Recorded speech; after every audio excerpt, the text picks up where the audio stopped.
I really need a new headphones, unless it's my ears, because I don't hear well on this side.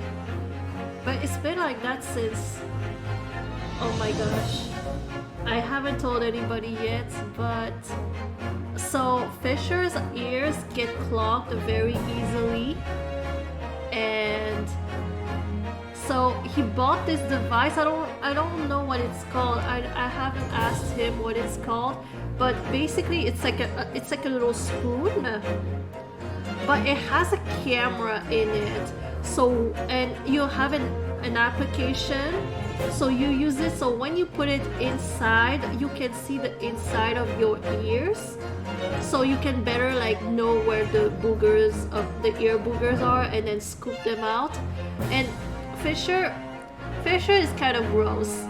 Fisher, like, he sees something gross and then he screenshots it. It's so fucking weird, but very fascinating to look like. But anyway, so I used it for myself. I cleaned it, like I disinfected it, and I wanted to do it for myself because I haven't like cleaned my ears in a long time. But I don't know, maybe that's what it's called. But does your parents, anybody's parents, do you remember, like, have you ever been cleaned with has your ears ever been cleaned by your parents? Like, not you yourself, but someone who can look inside and knows where to scrub. It feels like spa day when my mom would clean up my ears with like the little spoon, not a Q-tip. Not a Q-tip. Like I don't want to do it ever with a Q-tip because it's like you just like push the booger further down, you know? But yeah, my mom would she had this little like tool, and she would like look into it and then just like scrub out all the boogers, and I was like, oh my gosh, it feels so good. It feels so good. You never experienced that? Oh my gosh. It feels so good. But anyway, so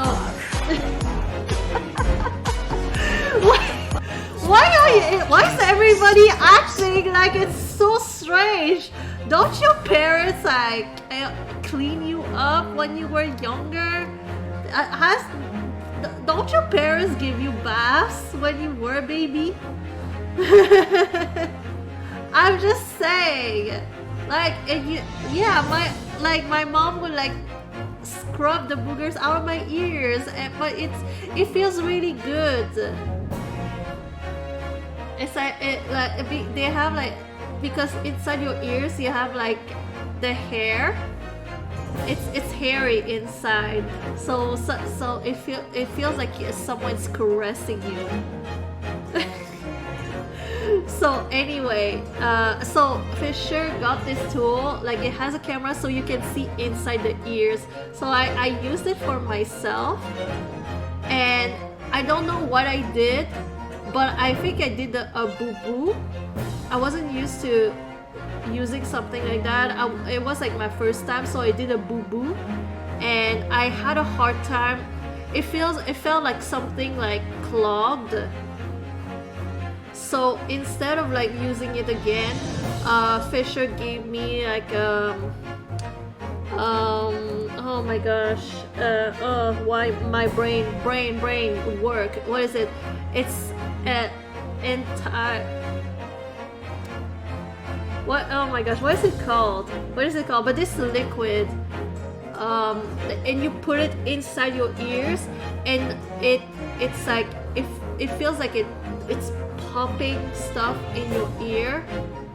It's like this disinfecting, and just like the little boogers inside are exploding. I don't know why I'm telling you all of this now, but it's a long story. But anyway, so I did it the natural way, But ever since I did that, I don't know, there is something very about my ear. It's like I don't hear so well anymore. It's like permanently clogged or something. I don't know. I'm scared. I feel like I need to go see the ear doctor. Yes, we have the case. I'm sorry. I was sharing with you some of my concerns. I didn't realize that none of you wanted to hear about my worries, to hear about my concerns, to hear about my woes, okay? You're just here for the game and not for my worries. Like I don't feel like I am listened to.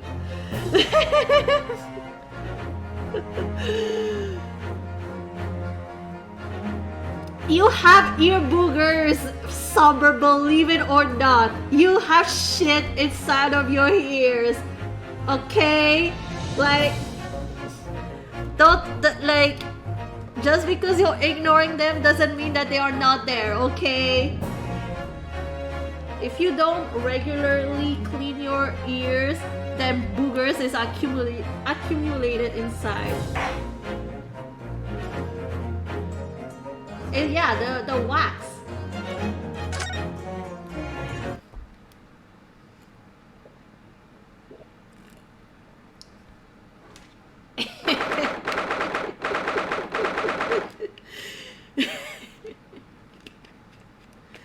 Oh my gosh.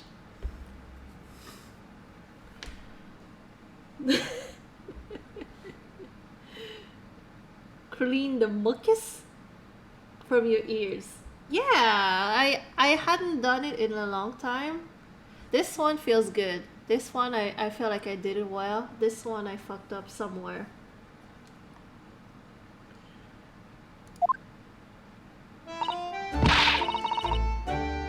See, that's why I ate grown-ups. All they do is feed you a pack of lies and take stuff away from you.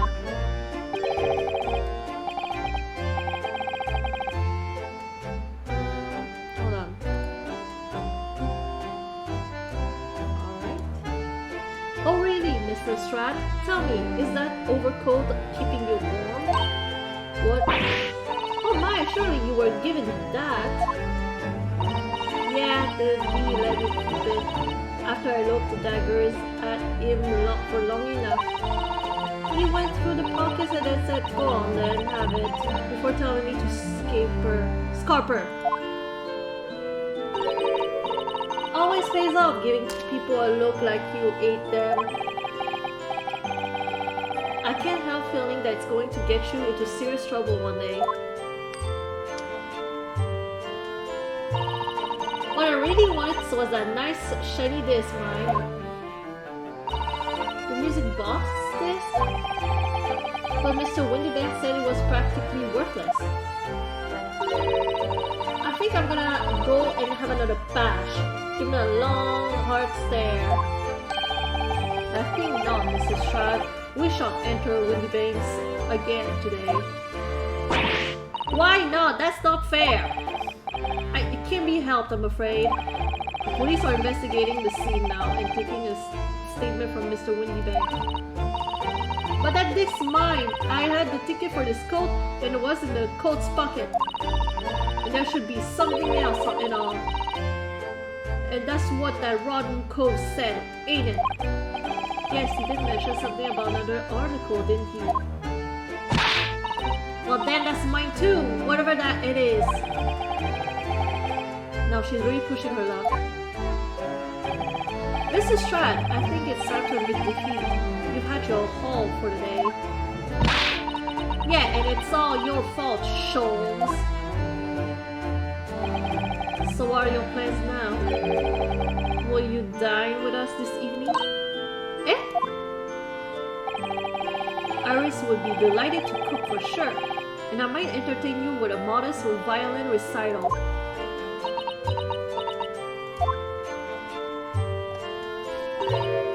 No, Ta. Oh. Why would I come around your place, eh? Have you lost your head or something?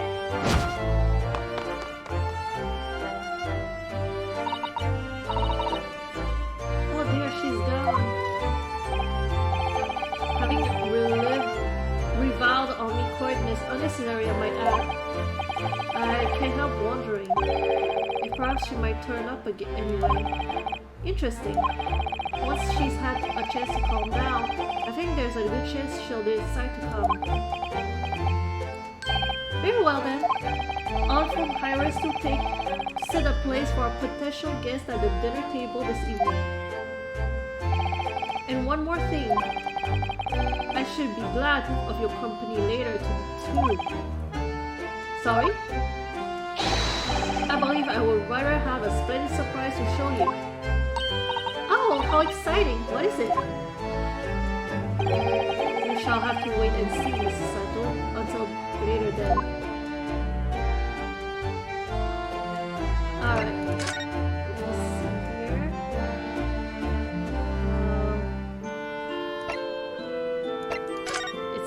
We have to go here, right?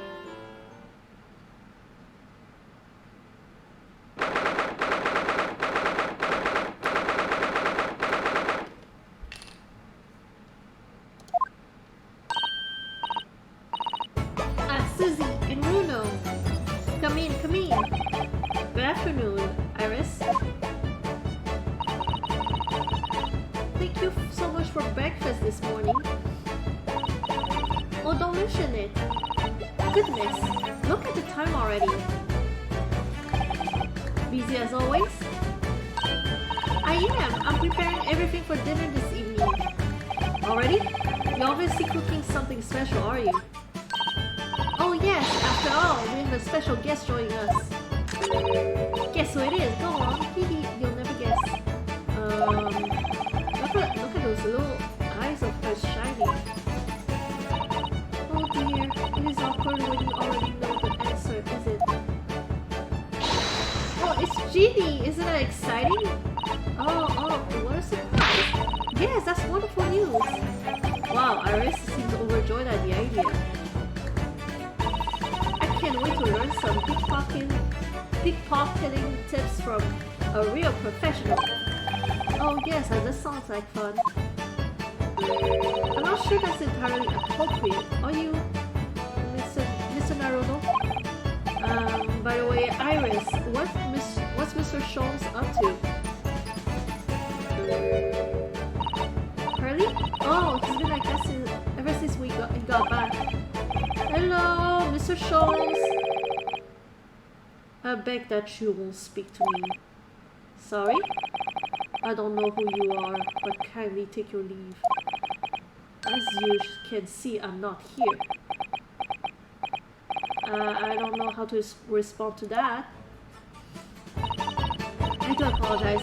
When it gets like this, he's completely oblivious to everything. Yes, I see. Really, he just behaves just like a child sometimes. Really does. Oh, I just remembered something. I didn't change the stream information. What?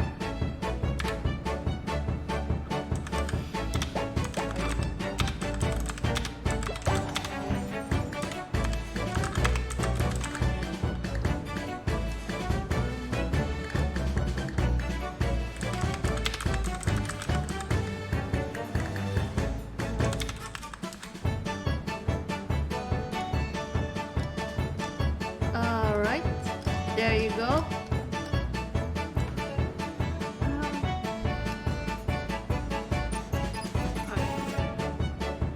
He behaves just like a child sometimes, Hurley does. Mr. Sholmes and Iris have something of a parent-child relationship, don't they? Yes, except that Iris is clearly the parent here. Come to think of it, I wonder where her real parents are. What's the matter, Rudo? You have ever such a funny look on your face. Oh no, it's nothing. I know what it is. Why does this girl live here with Mr. Sholmes, you're wondering, am I right? How did you... Hey, oh Rudo, I can read you like your book.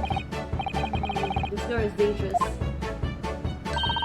Don't worry, you can ask me anything, I won't mind. Now we can talk to her. I'm sure you've been wondering why is it that I live here with Curly, haven't you?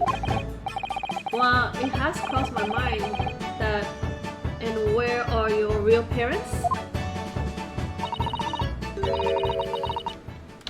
Hold on. My mommy and daddy aren't with me anymore. Mommy passed away when I was born.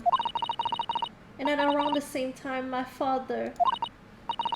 Well, he had to go to a faraway land because of one of the cases he and Hurley were working on. Wait a minute. Did you say he and Hurley? Yes! Daddy and Hurley were always solving mysterious cases together. She didn't mention that before. He wrote them all up in his diaries. That's what's in the metal chest over there. Really? You recorded them all? So you mean it's true, Mr. Scholes? Maybe he did have a partner with whom he tackled some of his most taxing cases. Oh yes, I mean it's always nice to have one, isn't it? So Mr. Scholes' partner was your father? Exactly! Harry told me I wasn't allowed to look in the chest, but that only made me want to look even more, so I opened it up and found your father's memoirs. Yes, so I asked Ernie, who wrote these? He nearly fell off his chair.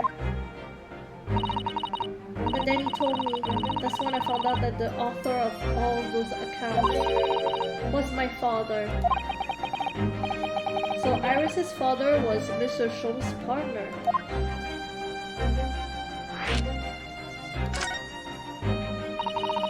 Iris, I have practically lived with Hurley all my life. I was tiny when he took me in. So it came as quite a shock when Hurley told me he wasn't really my daddy. I mean, it must have done.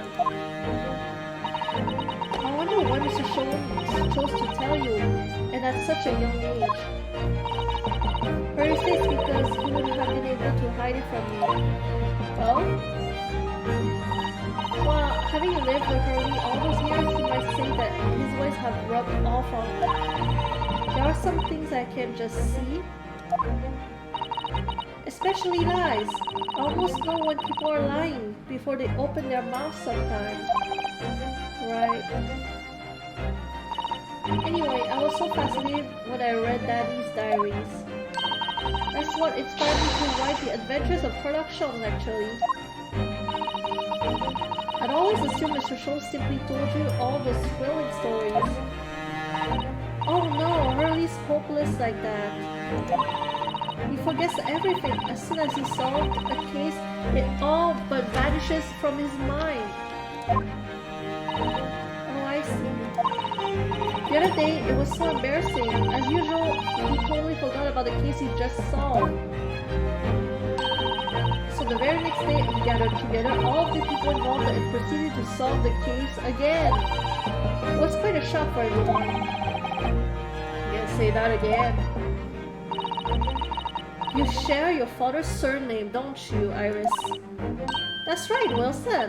Daddy is Dr. John H. Wilson. I learned from his diaries that he's a doctor of medicine, you see? That's what prompted me to study and study so that I could earn a doctorate as well. Iris's father, he went to some distant land and is a doctor by the name of John H. Wilson.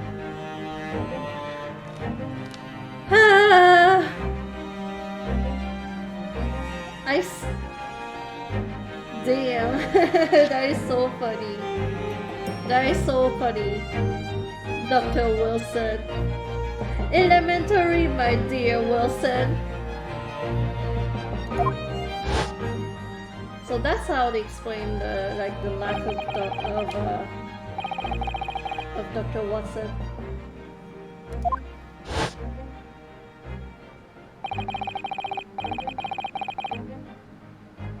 Oh wait! Oh no! The victim's name was Dr. John H. Wilson. Oh no!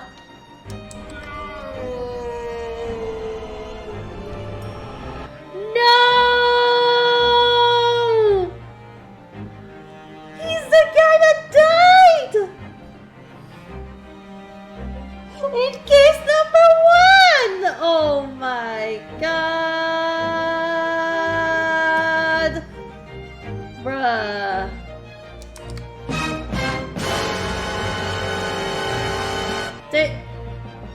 Oh my gosh, how did I not make the connection here? Dr. John Wilson. Oh my gosh. How did my brain not make the connection?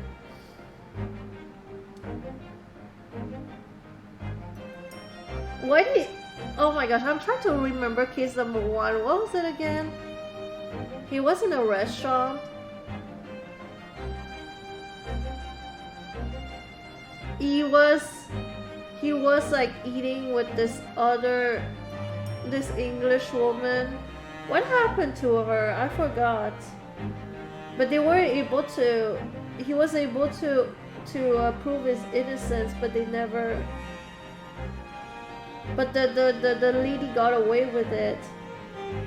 Are we finally gonna explain like why she killed this guy? Like the reason why she murdered this guy.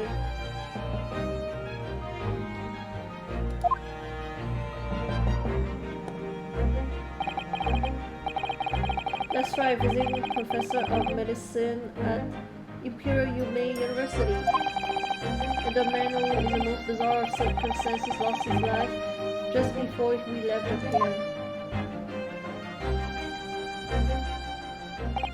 Miss Sato, yes, perhaps we shouldn't pursue this conversation any further at this time. I think that would be for the best. Awkward. It went from like being somber to being like happy again. Da, da, da, da, da, da, da, da, da, da, da. So by Ginny, you mean Mrs. Strad, the young woman from the McGilded case 2 months ago, right? Yes, who also stole my experimental smoke grenade launcher. Although after the trial, I invited her back here and we had dinner together. And now we're the best of friends! Oh, Kiki, what a lovely tale. Yes, now if I bump into her on the street, she runs away as fast as she can. Oh. And I chase after her down the back alleys. Interesting idea of friendship. And then I let her have the latest color of smoke grenade I've developed. There are so many beautiful colors in the world. Judy wants me to make a whole rainbow. I suppose this means you've let Mr. Strad keep the smoke grenade launcher, have you? Yes, that's right. I've got bored of it anyway. Hurley always reacts the same way when I shoot him with it now. Poor Hurley. Oh, I can't wait for Ginny to arrive. It's been too long since she last came over. I'm so excited. I just hope she actually does come. Ah, my dear fellows, how good to see you. Eek, Mr. Sholmes. Why did you not make your presence known to me before? Well, no matter now. So, how the devil are you? We've been with you for most of the day. Goodness, really? Do tell me, Mr. Sholmes, is your violin unscathed? My violin? Whatever are you talking about, dear madame? Oh, this guy... this guy has a secret twin, and they interchange space. Because there is no way that his memory is that bad. Never mind that now. I have something far more interesting to show you. Behold, my dear fellow. That's not Sholmes, that's Sholmes number 2. It's Sholmes the sequel. That's Sholmes? Oh my gosh. Ah! Oh my gosh. Another music box disc. No, not another disc, Mrs. Sato. This is the one Gregson demanded we hand over as evidence. Mr. McGilden's disc. Oh my. Then what's it doing in here? You know, at times, Mr. Naruto, I think that though I have an undeniable turn for detection, I may well be even more deft at larceny. Oh, that would be wonderfully exciting. I'd be your pickpocketing assistant. And Runo could be our go-to lawyer if we ever got caught. Harry and Sherry, it's the parent trap. With no parents. But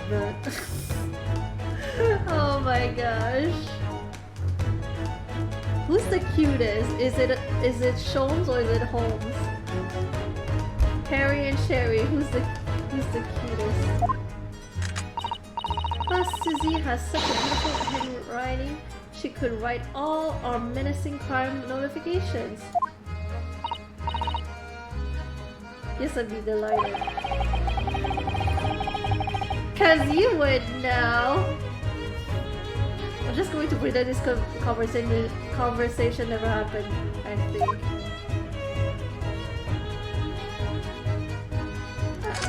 Ask some questions. I don't understand. How did that disc come to be in your possession? I thought Inspector Gregson took it back to Scotland Yard. Quite correct. And that sort of uncompromising attitude is precisely why I always carry some of this. That's a bar caramel, Mr. Sholmes. Your one and only friend in times of loneliness, if I'm not mistaken. You will humor me, my dear Holmes. Cast your minds back to when the good detective confiscated the disc.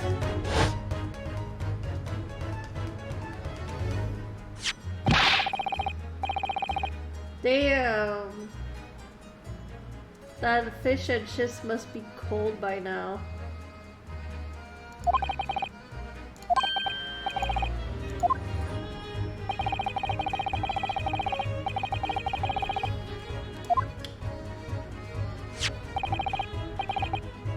It's all yours, Inspector. Yeah, but for the briefest moments I had the disc in my hand, did I not? Yes, you did, but I still don't understand. It was at precisely that moment that I summoned my one and only friend into action. I pressed the disc into a pair of bars like this. Oh, that's amazing. Wait, doesn't the detective have eyes? Wouldn't he notice that this disc is made out of chocolate? Like brown chocolate and not metal. The disc and all the minuscule protrusions have made an image in the caramel. Indeed, this caramel is quite exceptional. I developed it myself, you know. Similarly, suitably soft for making impressions but resistant to melting. The result of a precisely controlled solution. How extraordinary! Carrying a pair of these on one's person frequently proves very useful indeed. Take a house key, for example. A simple press and its unique form is duplicated. I can enter anyone's property at will and never without high sucrose nourishment. Yes, it sounds illegal. From the image, I was able to create this. I confess. Oh, he just made the imprint and then recreated it. Okay, got it. I confess, I was most curious to know what manner of music would issue from the disc when played.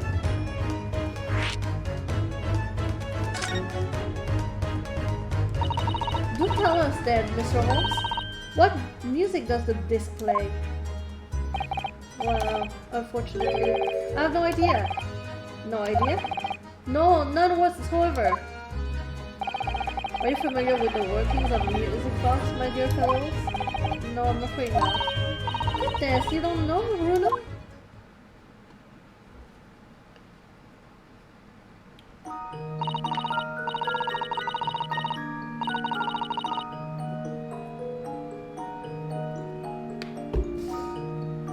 Inside a music box, there's a special metal piece called a comb. That's what produces the sound. Yee, that, oh my gosh. This is Sea of Darkness. This is Sea of Darkness.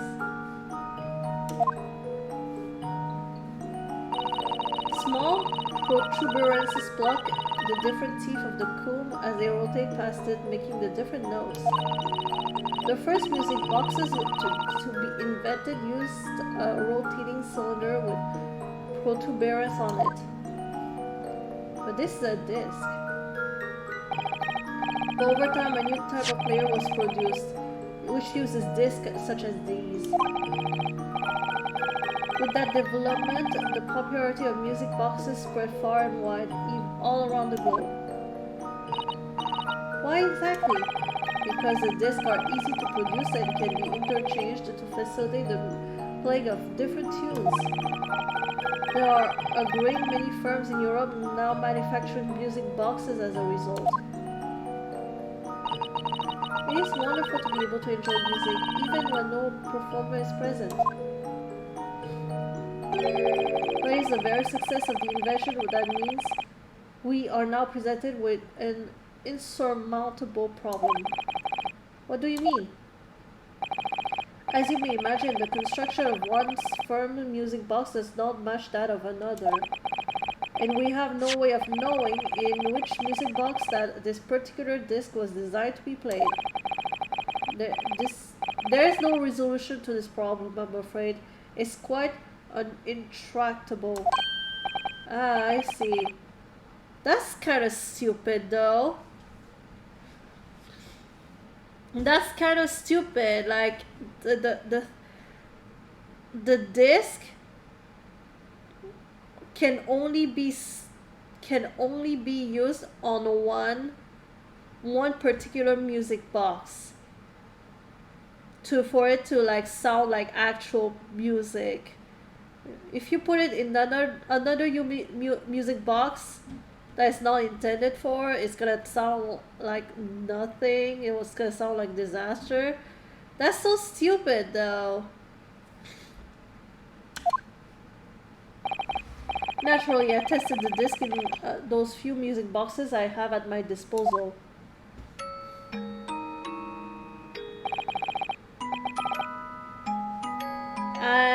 As you can hear, to no avail. See, it doesn't sound like an actual song. The results were equally unsatisfactory in this one. So, I'm presently engaged in acquiring an example of all the music boxes ever made in Europe.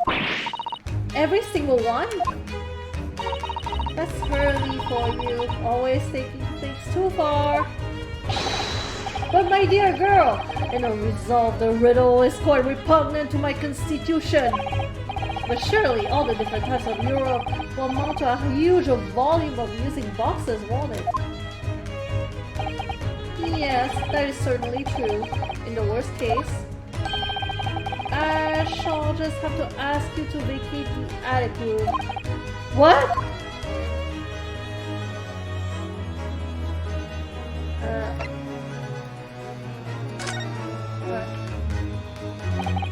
Madness begilded.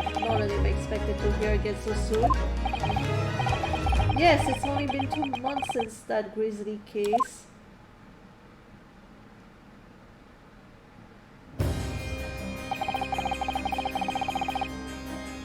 Mr. McGilded perished within hours of the trial's conclusion. Was it the curse of the Reaper? No one knows. Still now. The omnibus was reduced to a pile of ash. Not a shred of evidence remained.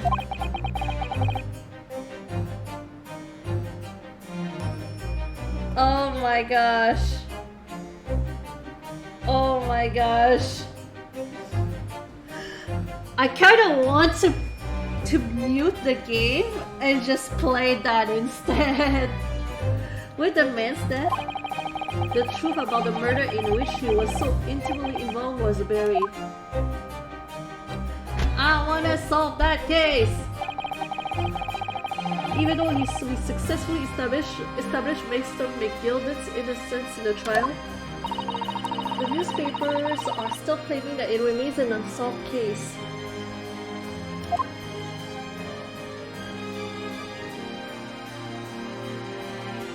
Isn't it gonna be copyrighted claim? The murder of the brickmaker, Mr. Trice fired Mason.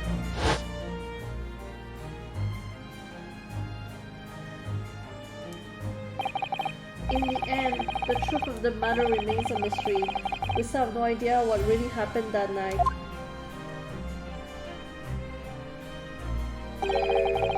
And although Mr. McGilded was found not guilty by defense, I still don't know if that was really the right judgment or not.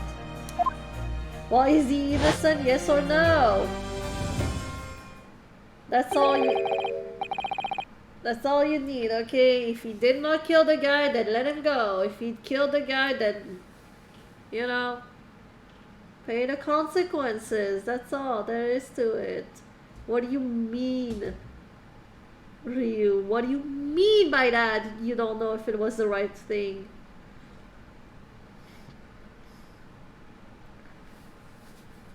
What? Wait, why would you edit Freddy in? It would appear the case is not yet closed.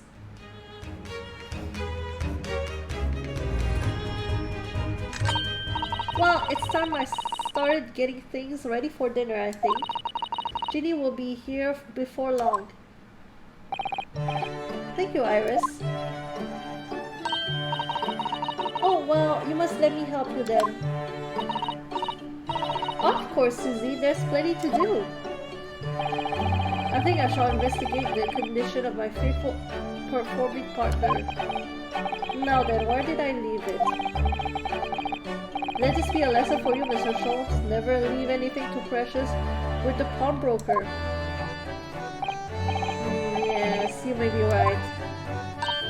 Oh, that reminds me of something Mr. Windybank said before.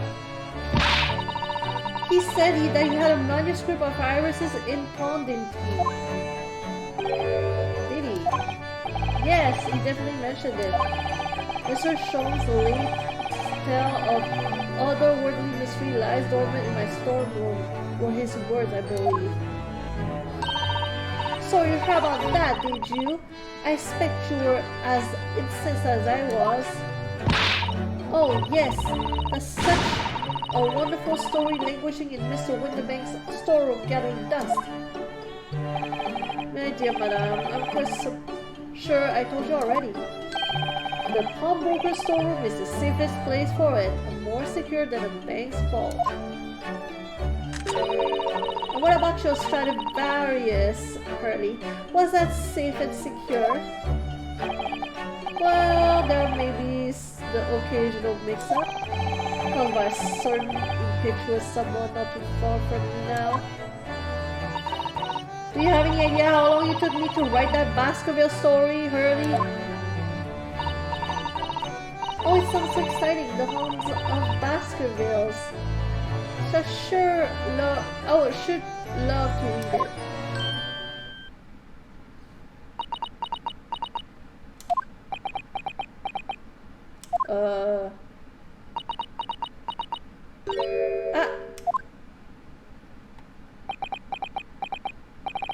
What's going on here? Why does it feel like an icy chill just swept through the room? Oh. Susie, what did you just say? You said the Hound of Baskervilles? But how could you know the full title? Well, that's because Mrs. Sato is such a great fan of all the stories about Mr. Sholmes, of course. But Bruno, the Hound of the Baskervilles has never been published. What? When I showed Hurley the manuscript, he told me that I wasn't allowed to publish it yet. I don't understand. Ma'am, did you go into the back room and steal it? That's why he said that he'd keep it safe. Until it was the right time for the story to be made public, you see? So that's why the manuscript is at Winniebanks. And yet, though, how could Susie here know its title? Well, Hardy, what's going on?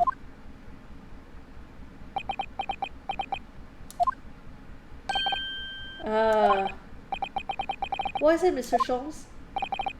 It would appear our guest has arrived. Mr. Strad! You came in just in time. It's definitely not awkward. Absolutely not awkward. We were having a jolly time. This was a bad idea. I knew I weren't welcome. I'm going. No, wait, Mrs. Strad. We've all been eagerly awaiting your arrival. Haven't we, Iris?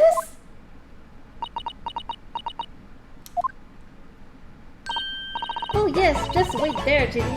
We'll have everything ready in a jiffy. Come on, come along, Susie. Right, of course. It's a pleasure to see you here, Mrs. Strad. Please, make yourself at home. Don't stand in the doorway, my dear girl. Come along in. What say you to some meddlesome? I won't take no for an answer. Meddlesome it is then.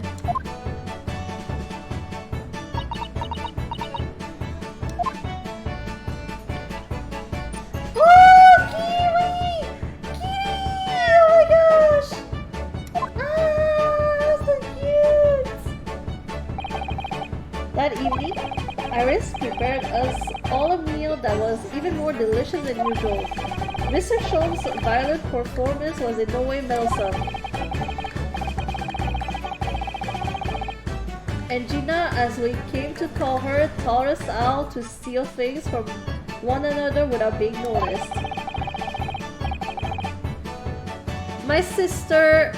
Okay, so earlier, like last week, I was watching the Aristocats on Disney Plus. I haven't watched that movie in years. And afterwards, recently, my sister sent a text message to all of us saying, I kind of want to go and adopt a cat now. And we were like, what? Because my sister has never shown any interest in having animals, whether it's dogs or cats. My sister, she's okay with having animals around, but the idea of owning an animal and having to take care of it is beyond what her brain can handle. She took care of my rats when I wasn't around, but she would rather not. But she took care of them. One time, so our cat was okay, so we were babysitting the cat, the cat of my dad, and that cat was destroying our house, and we were trying to sell it. So my mom was like, can you put the cat in the bedroom, like just put it in the bedroom and close the door? And that's what she did. However, she forgot to bring the litter box. So I don't even know if she put the food and the water for the cat upstairs in the room. So when we came back, the cat had peed all over my mom's bed. Just did the whole business on her bed. And to this day, like we're like, my sister cannot be trusted with animals. Revenge. So it came as a surprise when my sister was like, oh, I kind of now want to have a cat. And I asked her, okay, talk to me. Where's this coming from? And she was like, oh, I don't know. It's kind of like something I've been wanting for a little bit. And I was like, was this because I watched Aristocats and now you want cats? And she was like, yeah.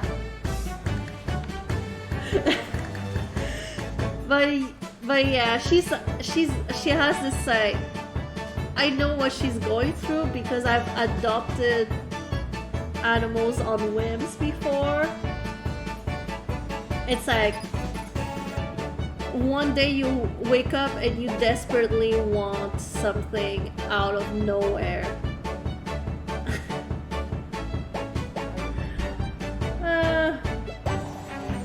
Everyone thoroughly enjoyed themselves well into the night.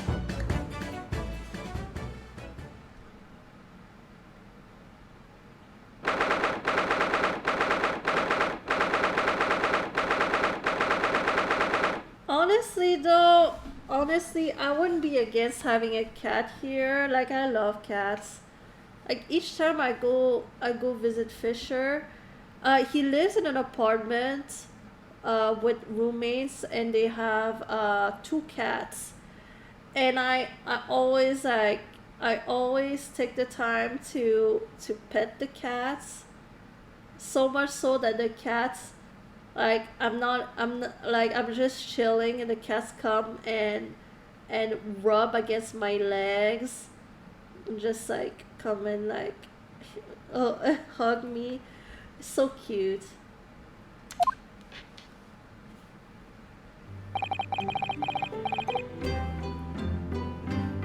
That was a very enjoyable evening, wasn't it? Oh yes, Iris's cooking was truly divine. And I feel as though I can still hear the enchanting strains of Mr. Schultz's violin even now. Best of all, I bet I could steal the glasses from his lordship's face next time we're in court.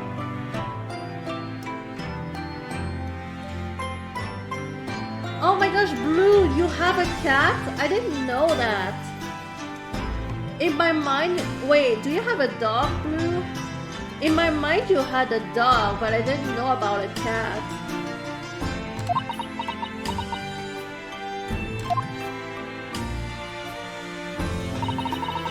Could I consult with you about something, I wonder? What's the matter, Sato-san? It's about the telegram I received. The one that arrived first thing in the this morning, I suppose. I've been summoned. What? Summoned? What do you mean? The telegram was from the Lord Chief's Justice Office. Lord Strongheart has asked to see me. Wait, who's Strongheart? I forgot. Lord Chief Justice when? Tomorrow morning. Oh, yeah. At your dad's place? Oh, cute kitty.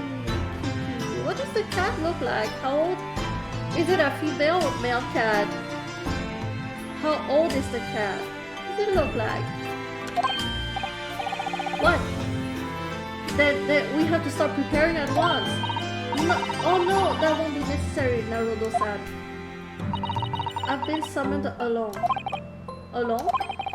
What on earth for? I have no idea. I suppose I shall find out tomorrow. Why is she scared of telling him?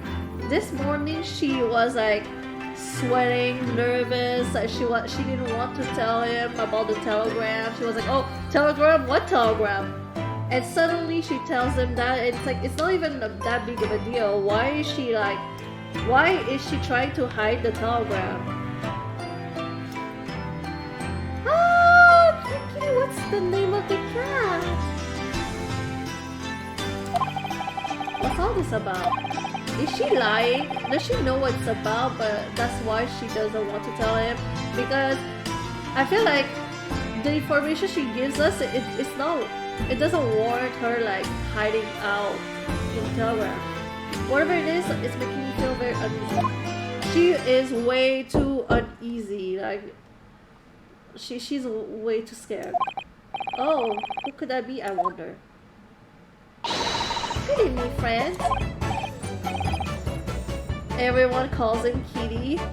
Oh my gosh. Wait, is that the name of the cat or people are just calling it Kitty? Because I say Kitty, but the cats have names, but I would say Kitty, Kitty, Kitty, Kitty. That's his name? Oh my gosh, that's so cute. Iris, well, hello again.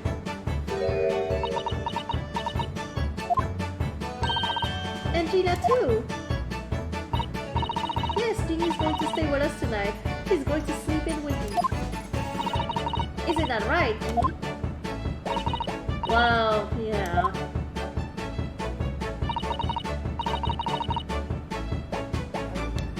Well, Kitty is his name, so he does have a name.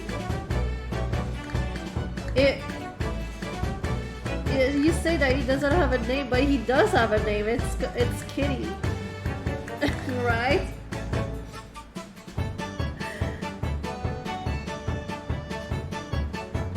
Oh, lovely. Let's make a pot of tea.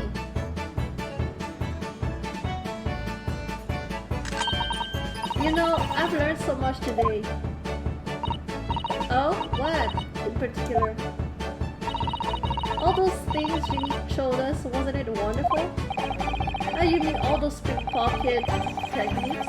We had fun trying them out on each other, didn't we? I think I've awakened a natural talent. I could earn a living from it. You might be getting ahead of yourself a little there. So what brings you up to our humble quarters at this late hour? Well, you see, I came to return this. Wait, what? That's mine! Oh my, where did you? I told you, didn't I? I have a natural talent for it.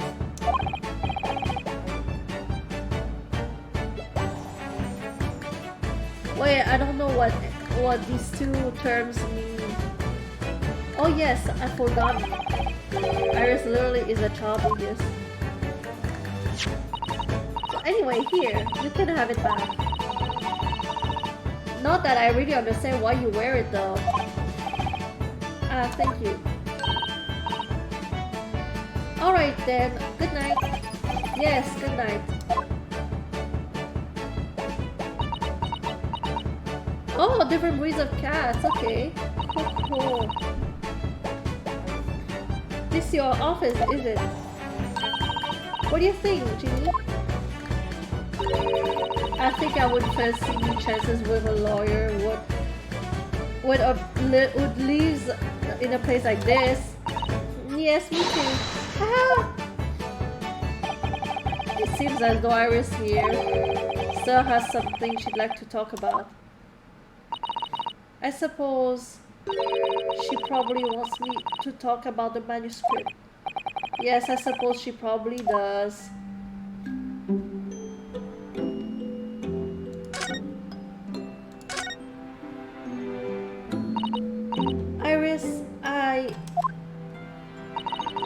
suppose you were hoping to talk about the manuscript, aren't you? Aren't you going to tell me? I'm so sorry. I need a little more time. Please. Alright, I understand. I hope I haven't made you feel awkward. Oh no, not at all, Iris. Not at all. I don't know what it's all about really, but it's a story you made up, is it, Iris? The manuscript or whatever you call it. It's not exactly a story that I made up. It's something I read in Daddy's diaries. Daddy's? That's right. I don't suppose I mentioned it to you before, Ginny, but my daddy was Hurley's assistant once, his partner. Huh? They solved all sorts of strange and mysterious cases together. Is that right, mister? Apparently so. I was as surprised as you are, though. And Daddy wrote all the details in every single case down, you see, in his diaries. So I study them, write my stories based on what actually happened. So where's your old man's now then? He had to go away on an urgent business to a faraway land, and he'll be gone for a very long time. So I've never really met him. Oh. Right. Hold on a second.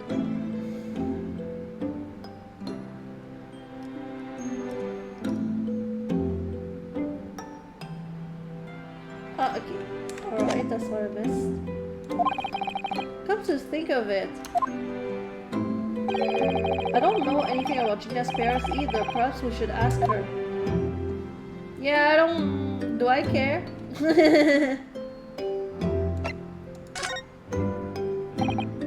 Iris, this Hound of the Baskerville story. I take it it's another tale inspired by your father's accounts. That's right. I thought it was fascinating. But it's different somehow from the other cases, I mean. Oh, how? I don't really know, but it must be special in some way. Because after I've read it and showed the manuscript to Hurley, he turned as white as a sheet. It was the first time I've ever seen him like that.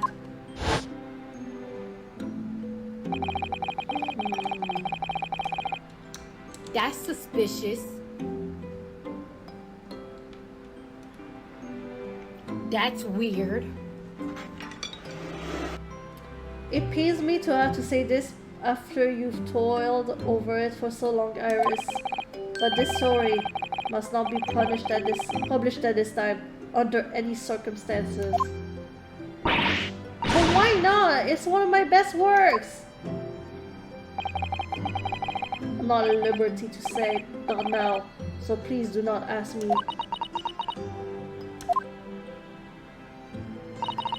Alright then, I won't. But I do solemnly swear that I will explain everything one day, Iris, when the time is right. And that's how the manuscript came to be with Mr. Windybank, isn't it? Yes. Hurley said that it had to be somewhere very safe. That really gets my goat, that does. He's treating you like a child. I mean, that's what it is. Keeping secrets like that. I'm sure Mr. Sholmes isn't trying to be mean. Eh? If he said he wasn't at liberty to talk about it, I'm sure there must have been a very good reason. I think so too. You lot are too trusting for your own good. But I can't pull the wool over my eyes. Sholmes is lying to Iris. I bet my life on it. What? Hurley's lying to me? Oh, okay. We're not gonna follow up on that? Okay.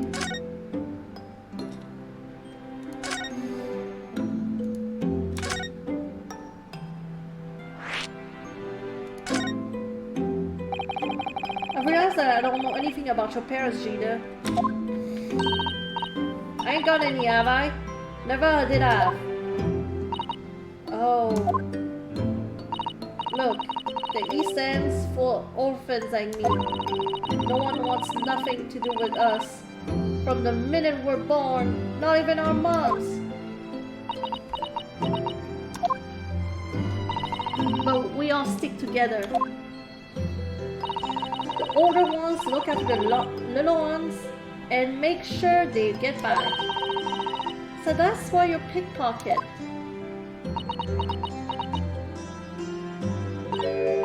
Nah, that means my life. I love it. I get a kick out of it every time I lift some pompous idiot's purse. I sympathize with you, Gina. And that's how we all afford to eat. I'm like Robin Hood, ain't it? Ain't I? That's how I see it. Oh, Gina. I do think about it sometimes. What if we be like to our parents? I mean, I always thought it would make everything right. But having listened to what Iris just said, sounds like having parents ain't always easy either. Oh. I mean, if you know you never had them, you'll feel like you're always wanting to meet them. It's true. I did want to see Daddy. I do want to see Daddy so much. Oh, Iris.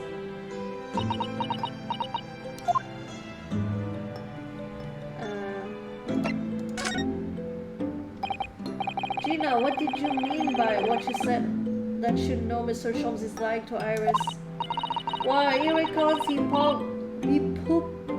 he popped that manuscript or something, or whatever, right?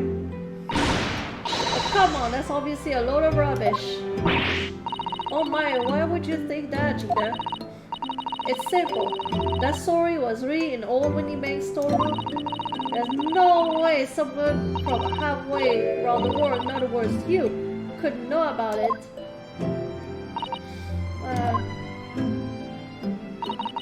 Sorry, Iris, but if you ask me, he sold it. Without telling you. But Hurley would never do something like that, I'm sure of it. Ah! Grown-ups do a lot worse than that, believe me. Bare-faced liars, a lot of them. You just ain't realized it yet.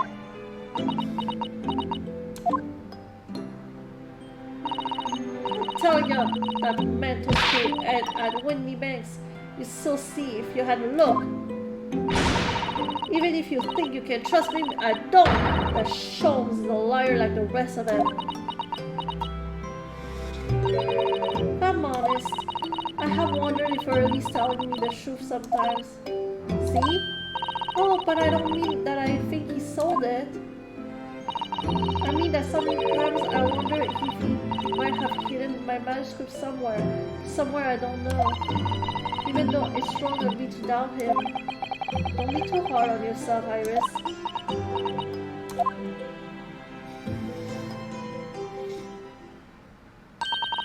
Oh my goodness, look at the time. Come along, Jeannie. We should head back. We should go back downstairs. Yeah, alright. And please don't mention any of this to Hurley, will you? No, of course not. Good night then, Iris. Good night, Gina. You must let me make breakfast for you tomorrow morning, I insist. Oh, yes please. I can't wait, Susie. Good night then. I wonder... What's the... I feel like this case, it's like we're gonna wrap up everything so far. Case number 1, case number 2. It's kind of weird. Iris. Sure, it's easy to remember, isn't it? Sometimes she speaks just like an adult, but deep down, she's still just a child. Well, I think it's time that I turned in for the night to Mr. Odo-san.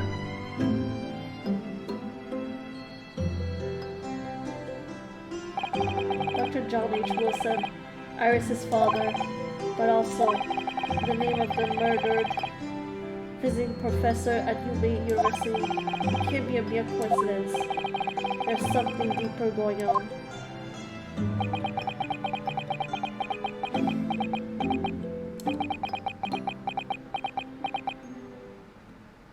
Oh.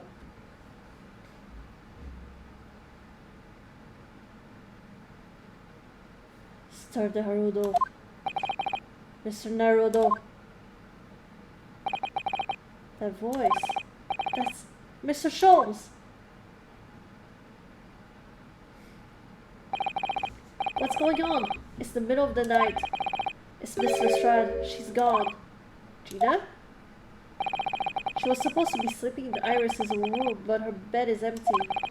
Well, she's an independent young woman. She probably decided to go home, no? I think not, from speaking to her before she retired. I received a distinct impression that she was looking forward to breakfasting with Mrs. Sato. No, I don't believe the girl has gone home. But I've been waiting for over an hour now. Over an hour? Oh. If you'll indulge me, look out of the window, my dear fellow. What's this about?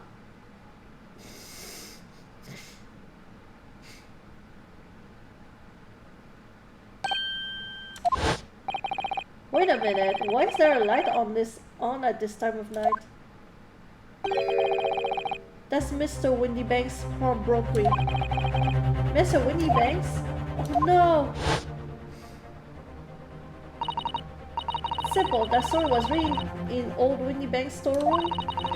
There's no way someone from halfway around the world in other words you could know about it. Oh. She has gone back to rob the guy, see if he has the manuscript for real. Could Gina have gone? Seems you have some knowledge of the situation, Mr. Naruto. Sorry? Oh no, not really. Well, anyway, we must investigate. At once. Mrs. Sato. It's the middle of the night. Why? It's 1 a.m. The door to Woody Bags, it's open. And the lamp is burning. Must be Gina, mustn't it? Let us hope it's nothing more sinister. What? Come, there's not a moment to lose. Clearly something is afoot inside. Uh-oh. There's no one here. Oh yes, there is. Ah! And I, oh! Mr. Sholmes! Mr. Sholmes! What the? Has Sholmes been shot? Leave me, Mr. Naruto! But after them, go! Right.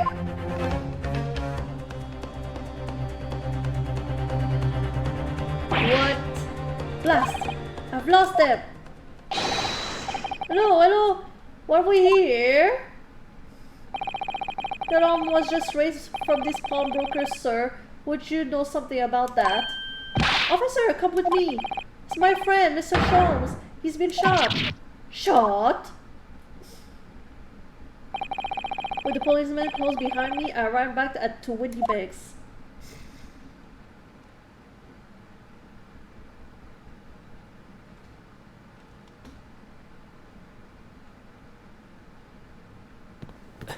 Oh my gosh. Mr. Sholmes! Mr. Naruto! No. How bad is it? Never mind me, but there's much at stake. Behind that door. In the storeroom. Hurry!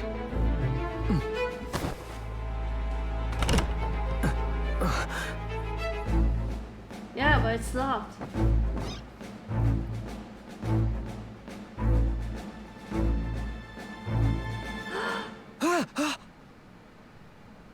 Oh no!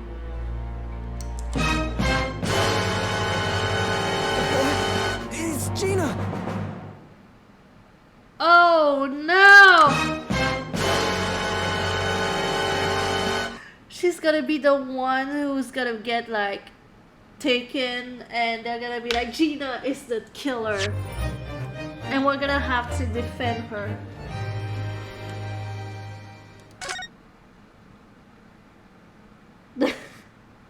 Unfortunately, this is where we're gonna end it. No, I'm kidding. I'm kidding. We're gonna continue. Don't worry. We're gonna continue. Don't worry about that. Well, we're not done with the stream. Don't worry about it. We're in part 3. Ah! Gina is dead. Nah, they wouldn't kill her. Oh, she's too cool.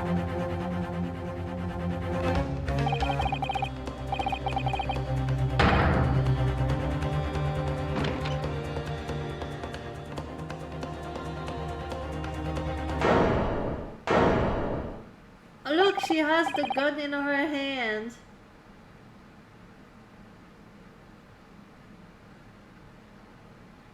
The guy is definitely dead. Like he has a hole in his body and a pool of blood. I don't know if he survived. But look at she doesn't look like she has any wounds. But she has a gun in her hand. This does not look good. Ricochet killed her. Oh my gosh. Rest in peace. Rest in peace. From that moment, Winnie Bank's pawnbrokery became a crime scene. Everything that followed happened in the whirlwind of activity. The arrival of the police, the preliminary investigation of the scene, and the questioning. It was just before dawn before I was allowed back to my lodgings at 221B.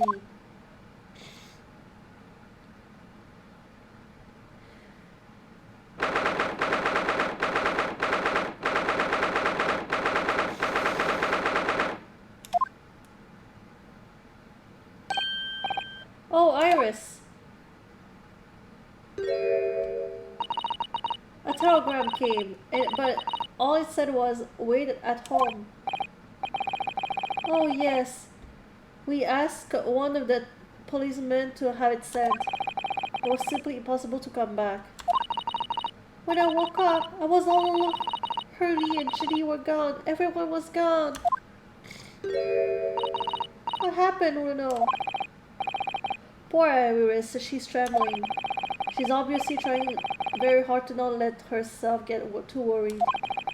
I'll explain everything that I know. Something awful has happened, isn't it? Yes, I'm afraid so.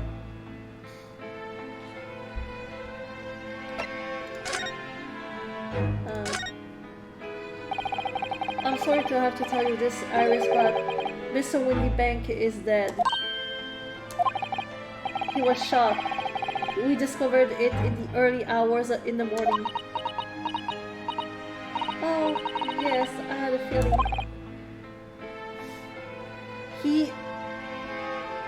Oh my gosh. All those times he threatened to kill himself and now he's dead. Careful with what you wish for. Well, I saw all of those police carriages pulling up outside his shop, so I knew something must have happened there. When we entered Winnie Banks in the small hours, we disturbed a gang of 2 thugs. They ran out into the streets and I chased after them, but they got away. So it was one of them who shot old Mr. Winnie Bang, I suppose. I don't know, but that's not what the police believe at the moment. Oh, why not? They've arrested someone else as their prime suspect, you see. Gina. Jeannie? But why? Well, the thing is... No! Ginny wouldn't do something like that. I know. None of us think she did it. Then why have they arrested her? I'm sorry. There was nothing I could do.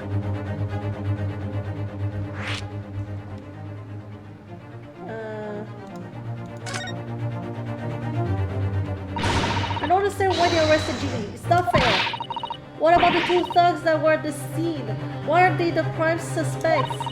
After all, they shot Hurley dead, didn't they? No, I mean, Mr. Sholm isn't dead, Iris. This is all so horrible. Oh my gosh. This is what happens when you choose something at the bottom. There's a continuity error because I didn't tell her yet about what happened with Mr. Sholmes, but apparently she already knows that they shot him, even though I didn't tell her yet. The thing is, Mr. Whittybank was found on the floor in the storeroom where he keeps all the deposited articles, and the storeroom door was locked from the inside. I see. And he wasn't alone in there. Gina was found next to him on the floor as well. Oh no! And according to the detectives who investigated afterwards, don't tell me there was no one else in the room. Yes, exactly. Oh, maybe she did plan it. Like, just because she's a little girl doesn't mean we should underestimate the little girls here. Yes, exactly. How did you know? It's the only explanation. Yes, the only explanation indeed. What do you mean by that, Bruno? Well, what can I say? I'm damned if I agree, and damned if I don't. Okay, now we're gonna talk about shows. So where's Hurley then? Is he still investigating the scene? He really ought to have some breakfast. It's not good for him to miss meals. I don't want you to worry, Iris, but I have some news about Mr. Sholmes. He was taken to the hospital this morning. What? Well, when we entered Whittybanks, a gun was fired and he took a bullet. Hurley was shot? No. It's alright. His life is in danger. Really? Are you sure? Where is he? Which hospital? He's at St. Siner's. They're tending to him there. I must see him at once. I'm sorry, Iris, but you can't. Why not? That's not fair. I'm a family member. I should be allowed. No, I mean, nobody can see him at the moment.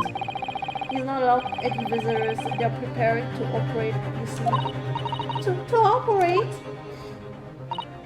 Oh, poor Hurley.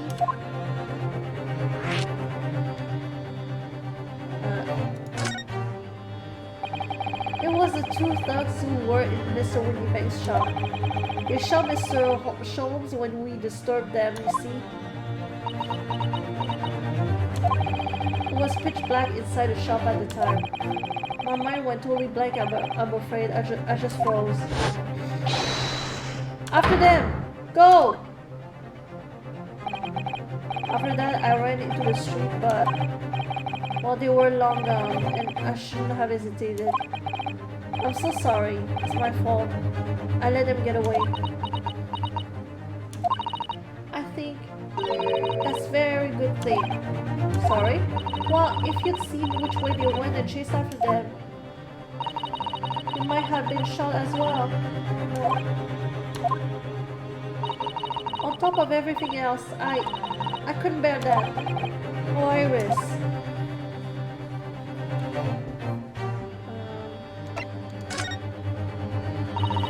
Where's Susie, Bruno? She's still at the police station. Oh, why?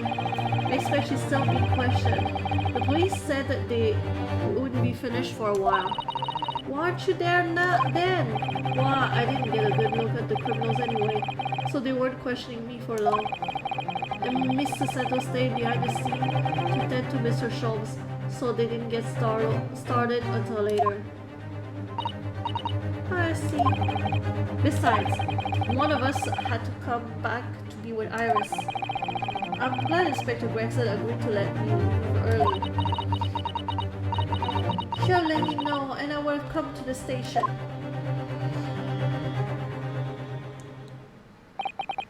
I'm afraid I'll need to go out again now, Iris.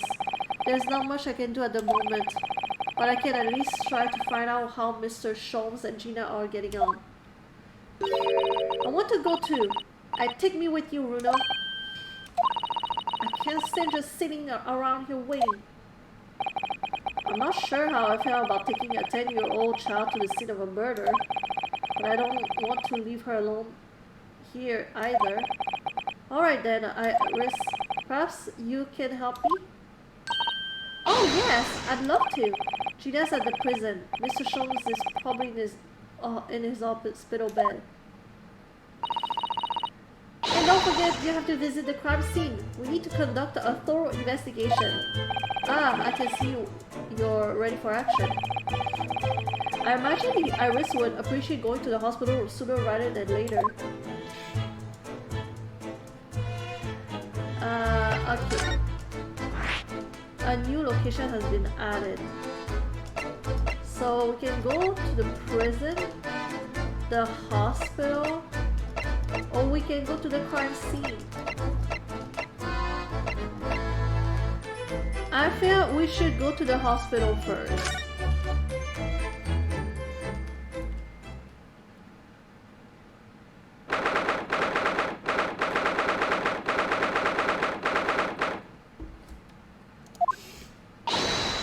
Hurley! Oh. He's not here. No, that's strange. The nurse definitely said he was in the bed by the window, didn't he? Oh, I know what's probably happened. Curtis was being a big baby and the bullet wound wasn't that bad after all, so he's been sent home. I'm not sure about that, baby or not. There's no question it was a fairly serious injury that Mr. Sholmes suffered. Oh. Hello, hello. What are we here? The ward is off limits, no visiting. So what are you doing in here, eh? Well, I'll have you know, we're Hurley's next of kin. Begging your pardon then, ma'am, sir. A little lady and a cursed Eastern gentleman, Monsieur Mystery Solver as a mysterious family, eh? How is this mysterious? Explain to me how a smaller girl and a non-white is a mysterious family. How is it? What? That's how you see us, I'm sure. Where is he, Constable? Where's Hurley? I know he's currently in the operating theater, ma'am, undergoing an extensive operation. Extensive? It's been several hours since he went in. Oh dear, is he going to be alright? Well, it doesn't appear to be working, you see. The anesthetic, that is. Oh, I've heard a report that the gentleman's claims may have a little too much to drink last night. Coffee, that is. Anyway, I think it would be fair to assume that you won't be back for several hours yet. I see. Thank you, Constable. Perhaps we should leave and come back later. Oh, poor Hurley.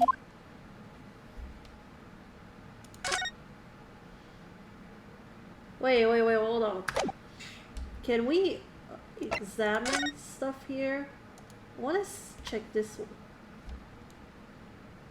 Oh, we can't check that. Okay, well. Okay, well, we're gonna move then. Let's go to prison.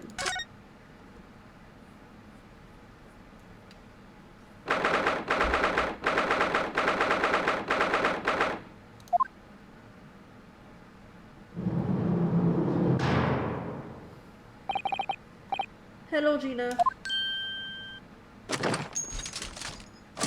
Oh my god, not them letting her have a weapon in jail. Oh, you still have the grenade launcher Hurley and I made. I wish you would point it to me all the time though. Wait, like, I thought when you go to jail they take away all your weapons. What are you doing? What are you here for? Genie, I have a feeling it's because of us that you've ended up in trouble. So we were thinking that we might be able to help you. Well, you can't. Sorry. You heard. Get lost. Don't be like that, Jimmy. I know you didn't do it. You'd never shoot someone. I just know you wouldn't. You think you know me? Pull the other one. Oh. You ain't got the first idea about the likes of me. I'm a thief. I pinch people's purses when they're walking down the street. That's how I get by. If I saw my chance, I sneak into the pawn shop any day of the week. Just to see what I could lay my hands on. Get it? That's the type of person I am. But Genie, I'd be in court tomorrow, they said. Some cop came by before and said he'd be a lawyer for me or the like. Said it was my right or something. But I told him to get stuffed.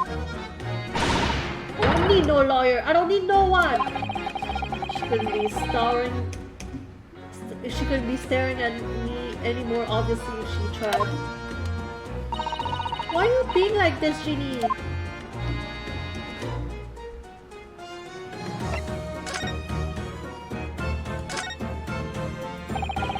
I don't understand, Gina. Why did you send the public defender away? You wanted me to sign some papers, representation papers or something like that. It's all gonna be rigged anyway, the whole trial. They'll pin it on me because I'm a kid. That's what grown-ups always do. Why do you think that? Because that's how it always been for me, growing up in the back slums, me whole life. If you do what the grown-ups tell you, I'll get your mates dragged off by the coppers or worse. That didn't happen to me before and all. Been sold up, nearly snuffled on the back of it. Can't trust no one, that's the point. Soon as you do, you're gone to grass dead. Gina, I listen. If you like, in tomorrow's trial, I could forget it. Jimmy, don't you trust Reno? Nah, at all. Look, I'll ask you nicely now. Just leave me alone.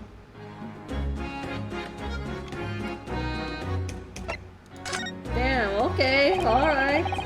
We'll leave you alone. Will you tell us what happened, Gina? Last night at the pawnbrokers.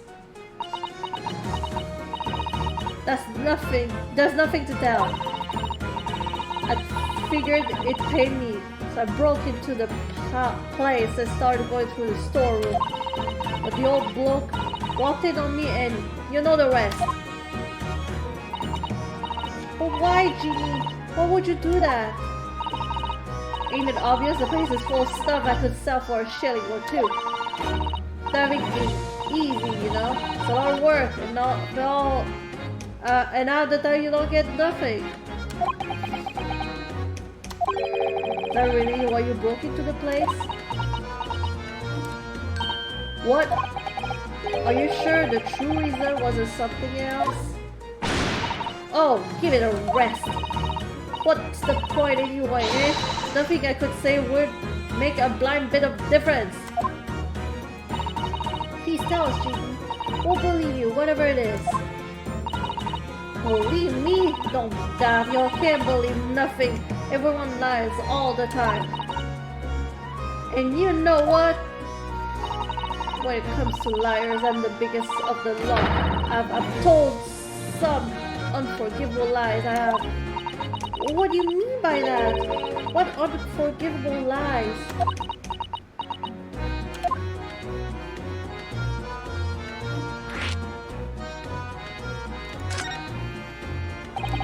What did you mean before, Gina, when you said you were the biggest liar of the lot? Why don't you tell us what these unforgivable lies you've told are? Maybe we can help. Sorry. One at a time. They're gonna come question me now. Genie, please. Oh, yeah. I want to give you this. Something to remember me by.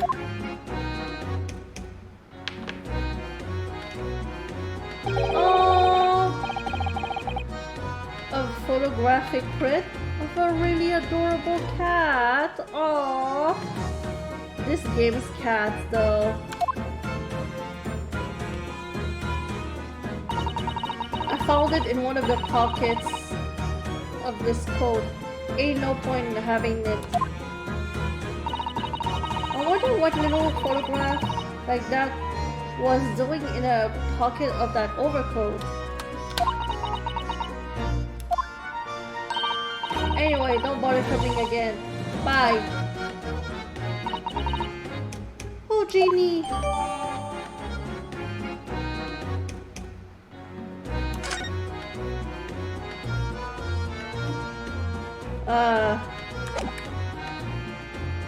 Can we look at the evidence?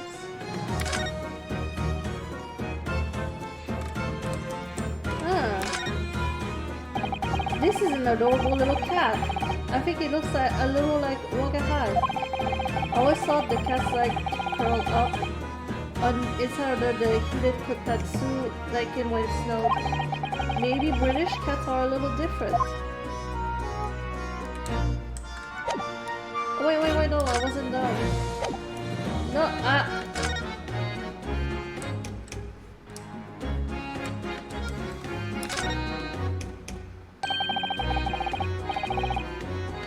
Thank you so much for the alert, Blue. I appreciate that. Have a good night. Look on the back of the print here. There's something written on it. 13th February, 9 p.m. Article deposited, 1 small box. Loan amount paid, 10 shillings. Redemption deadline, 13th of April, 9 p.m. So this photographic print is a redemption ticket? 13th of February, that could be significant. It was just 2 days before the murder of the omnibus, wasn't it? A small box. That doesn't tell us much about it, does it? No, if Mr. McGill did still have the ticket, then presumably he never redeemed the article. So do you think the box might still be present somewhere in the shop? Ah, yes. If it's something Mr. McGill did deposit it, we need to investigate.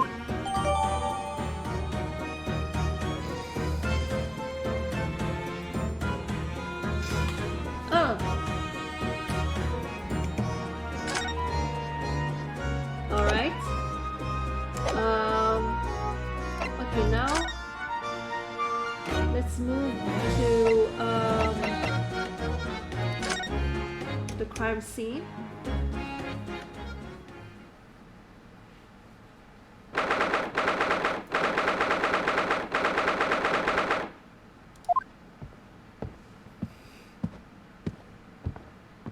There's too many coppers in here. This is what happened then, last night. That's right. The 2 thugs I wrote about were obviously ransacking the place looking for valuables. Hold on. Hold on a sec.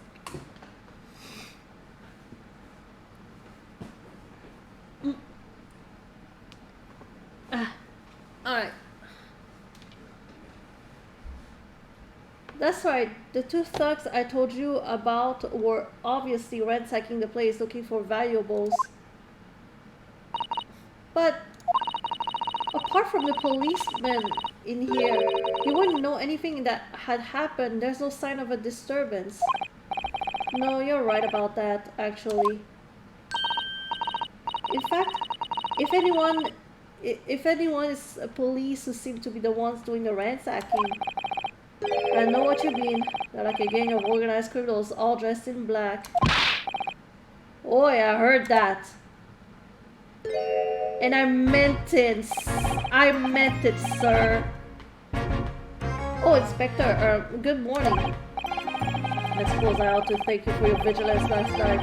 We got to the scene before it was disturbed, at least. It's a shame you let the two rogues get away blind. Yes, I'm sorry about that. I thought you'd assign a short men to be around here, Greg. See? Now look what happened. Hurley's been injured because there weren't enough police on duty. Ah! Your ladyship! No one told me you were coming. I expect you to take full responsibility for what happened to Hurley and see he has the very best medical care. Of course, your ladyship. The very best doctors in the capital are tending to him as we speak. And I don't think it's Bruno's fault that the rogues managed to get away, is it? Chasing criminals is the police's job. Absolutely, your ladyship. As you say, ma'am. As you say. Damn! She has her bullet on their throat. God damn. The gent in the black is totally blameless. Everyone's in agreement about that. Would you believe it? He's like a completely different person with Iris. Talk about personality change. Oh, for my manners, how you thirsty, your ladyship. Perhaps you'd like some juice. Some nice refreshing fruit juice. Oh, why? Are you thirsty, Grexy? I have some of my special herbal tea with me, if you'd like some.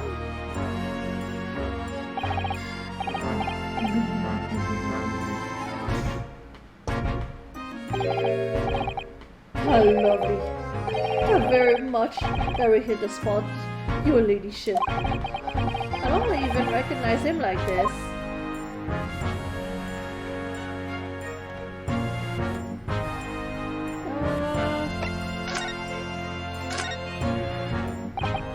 So how's the investigation going, Inspector? Nothing to it, really. Very simple case, this. There's some very definitive evidence. We're just about to charge that diver we arrested last night, in fact. Gina, you're going to charge her? That's right, should be able to bring her before the judge at the Bailey tomorrow. Definitive evidence, you say? What is it? Come on, show me. Your ladyship, as much as I wish I could oblige you, I'm afraid. Ah, I see. You've already captured the pair of thugs who broke in here last night, have you? What the? And you are going to put them on the stand as witnesses, are you? How could you? No! How could you possibly know that? I'm feeling, that's all. Remind me never to try to keep a secret from Iris. Wait, so you have two thieves that came in, and you would believe their version. Like, you would believe what they say. Wow, okay. Fucking police. So you arrested the two men who shot Mr. Sholmes, have you? Well, yes, they were rounded up pretty quickly by the lads on the beat. And Mr. Stride is being held at the prison? She should be. That's assuming she hasn't lifted the key from the jailer, of course.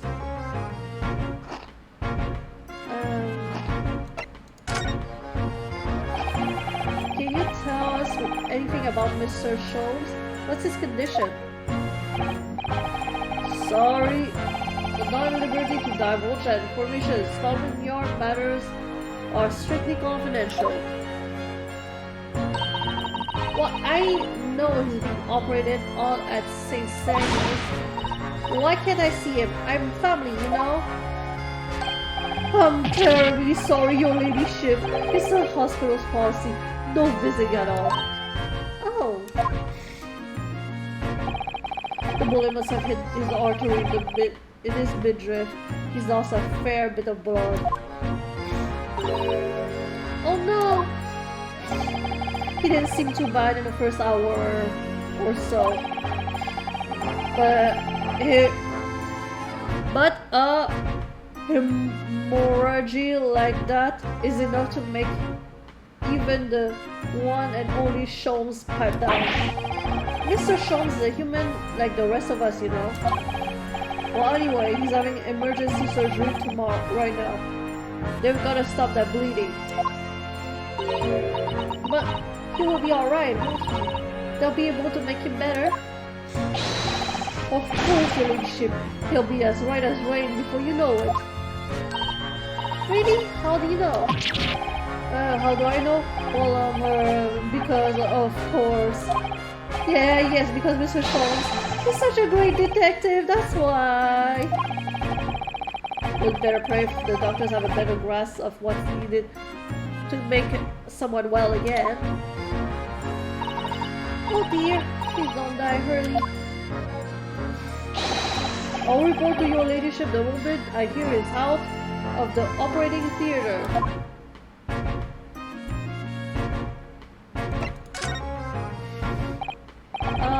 I couldn't help noticing, Inspector. What? Out with his sunshine? Well, there seems to be a marked difference between the way you talk to me and Iris. Watch the sauce, Sonny. I'm a copper, we don't go in for favoritism. But he's right, you do treat us differently. It's cause of those adventures of Sherlock Holmes stories, that's why. Oh. I crop up in them, don't I, Inspector Tobias Gregson? Oh, well, yes, that's because you're an acquaintance of Hurley's. What did you write about the Inspector, Iris? I don't remember, really. Was one of Sholmes' lines. Gregson is the smartest of the Scotland Yarders, is how he put it. Oh, did I write that? And you know what that one night did for me, eh? For next month, my pay doubled. Doubled, I tell you! Oh, that's amazing. All because everyone in the yard reads them. They read all the Sherlock Holmes stories. They've even set up a fan club for me. Of course, that explains everything. It was around the time that you became such a toady to me. Can you blame me? All it takes is one bad word from you and Sholmes could change his tune about me. My son, no. The detective will say he's getting quite overrated these days. Think what would happen to my salary if I came out in print. The whole thing gives me the willies. I can't tell you how many nights I've slept. I've lost worrying about it.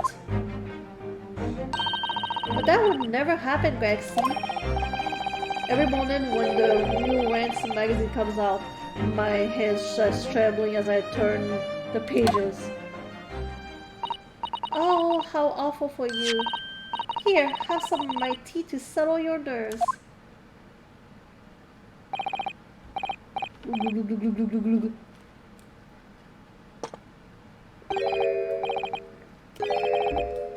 Ah, lovely. Not very much. That really hit the spot, your ladyship. Team Total. Oh yeah, there's something I was supposed to talk to you about actually. Mr. Naruto. Yes, what is it? I've got an important message for you. I completely forgot about it until now. An important message? I wonder what it could be.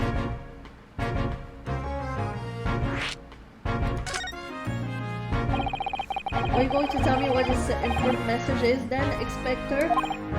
Yeah, it's about that young lady who's already by your side, your assistant.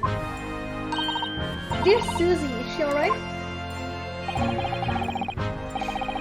She's at the station, isn't she? Main question, I believe. No, not anymore. She had to head off. Head off? Where? To Lord Strongheart's office, of course. He summoned her. Ah, yes, of course. I forgot about that. One of the whipstocks took her there in the yacht carriage after we finished questioning her. But she asked us to tell you she didn't have the fare for the return journey and to go and meet her there. She's got a nerve using a Scotland Yard as a booming messaging service. I see. Well, thank you for passing that on, Inspector. Why did Susie have to go to see Lord Chief Justice? She didn't tell me. Better head over to Lord Chief Justice's office to fetch her straight away.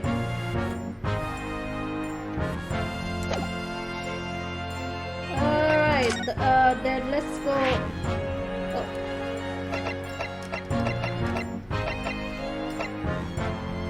This one?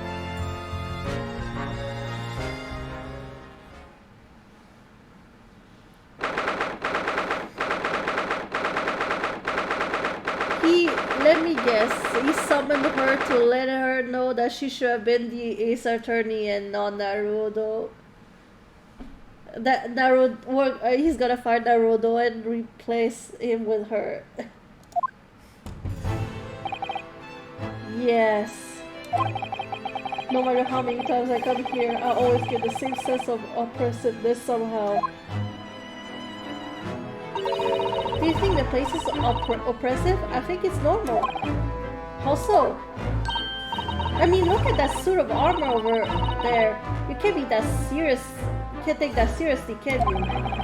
Maybe it thinks the same about you. So everything is clear with regard to tomorrow's arrangements, I trust. Yes, thank you very much. There they are, set aside along Lord Strongheart. I wonder what they are talking about. They both look very serious. Very good. There's nothing further to discuss. You may return to your lodgings. No doubt you have very much to do in preparation for your return to your homeland. Oh, wait. Return? What did you just say? Huh? Your return to your homeland? Sato-san!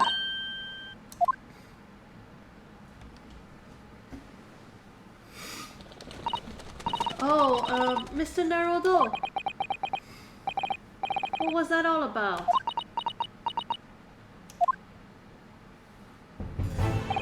Ah, Mr. Naruto. Thank you for coming to collect your call. What's this all about? What were you talking about? Well, why are we talking about Mrs. Sato's return to her homeland? And tomorrow?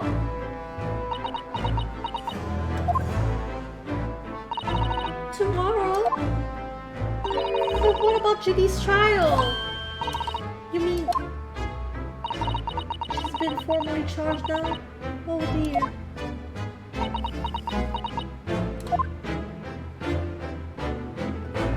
Damn. Mrs. Sato, what's this all about? Oh, please don't concern yourself, Mr. Naruto. It's only me going back to Japan. Your life here can continue just as... That's not what I was asked. What happened? Why are you leaving? It's my father. He's fallen ill. Professor Mikotoba? Hi, mate. Yeah, sorry? You must be the defendant, Ryunosuke Naruto, I believe. Yes, that's right. My name is Eugene Mikotoba. I'm a professor of forensic medicine at Yume University. We received an international telegram from the Empire of Japan informing us of the news. 10 days ago, Father collapsed with a fever. The cause is apparently unknown, and it seems he grows weaker day by day. I don't believe it. As you're aware, the voyage from here to your country's capital, Tokyo, takes us some 50 days. I thought it would be prudent to hasten Miss Santo's departure as much as possible. Yes, absolutely. Well, she has a good reason to go then. I will leave London first thing tomorrow morning.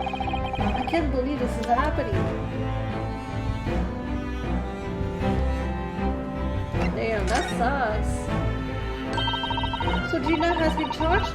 Will she'll have to appear in court? Yes, she was formally charged a few hours ago. And the date of the trial has already been set for tomorrow. No, not even 24 hours later? Gina? Ah, the Lestrade girl. And the murder of the Baker Street pawnbroker, yes. All too conspicuous case. The pickpocket was clearly disturbed mid-robbery and shot the man in a panic. No, the yard is overstretched as it is, without wasting time on these open and shut cases. It's not wasting time! Ginny would never do something like that. Mr. Naruto.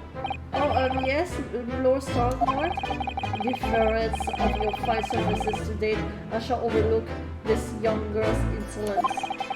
But I have no recollection of admitting a child into my office. Leave now. Wow! Of course, Lord Strongheart. Those will tell the most palpable lies in order to evade justice. The police can ill afford the time or two it takes to unravel all their untruths. Meanwhile, more crimes are perpetrated. We have far more serious matters with which to contend. Serious matters? Did Gregson mention something like that yesterday? Yes, Inspector Gregson made a similar remark yesterday.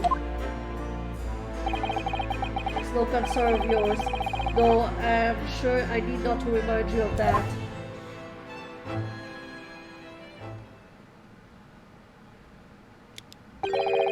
3 minutes precisely until my next meeting. You must excuse me. There's just one more thing, Lord Strongheart. Which is... It's Mr. Lestrade's trial. I wonder if you might permit me to defend her. A timely suggestion. Sorry? The girl currently has no representation. But that's not fair! Yes, she may be a pickpocket, but she still deserves a fair trial. Do not misunderstand me, young lady. The government provides for those too poor to afford representation with a public defender. Yeah, but the second case though, as soon as we set foot, there was Mr. McGilded, like the rich Oompa Loompa, the rich like Mad Hatter. This guy had no representation.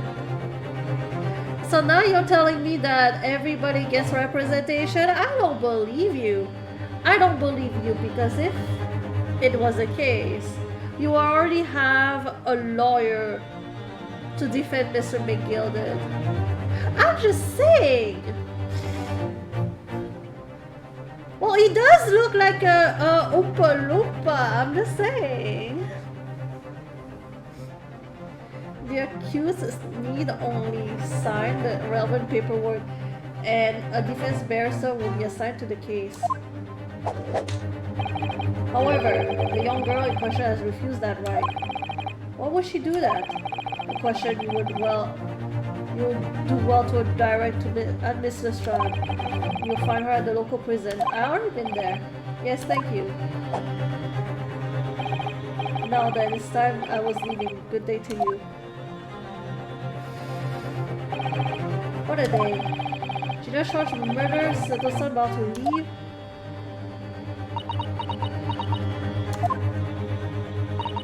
Come, Mr. Naruto. Iris, we must make haste. But Susie... You're leaving for Japan tomorrow morning, aren't you? Don't you have to have packing and things to do? As Mr. Naruto's judicial assistant, my personal circumstances are of no consequence. My sole purpose remains to help you in whatever way I can. Thank you, Miss Sato. That's a very pensive look. I think we ought to visit Gina first. In any case, I should like to wish her well before I leave. Yes, that sounds like a good idea. Let's go. If I'm honest, this has completely thrown me off. I'll just have to do what I can as a lawyer.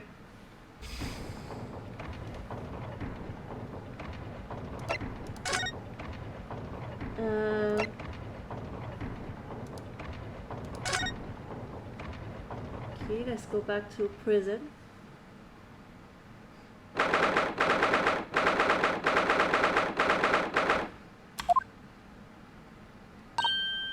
Ah! Please don't pull out your weapon. If you're gonna pull out your grenade weapon, just use it, okay?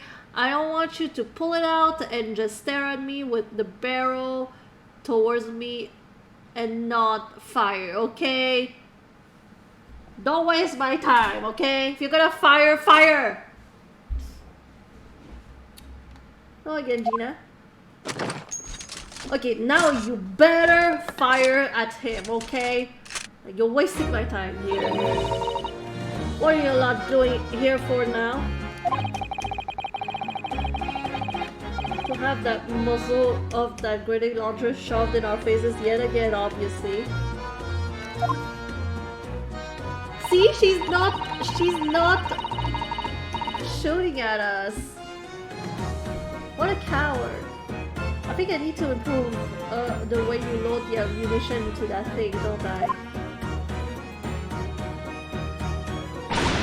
Look! You can come as many times as you like, but I ain't got nothing more to say to you.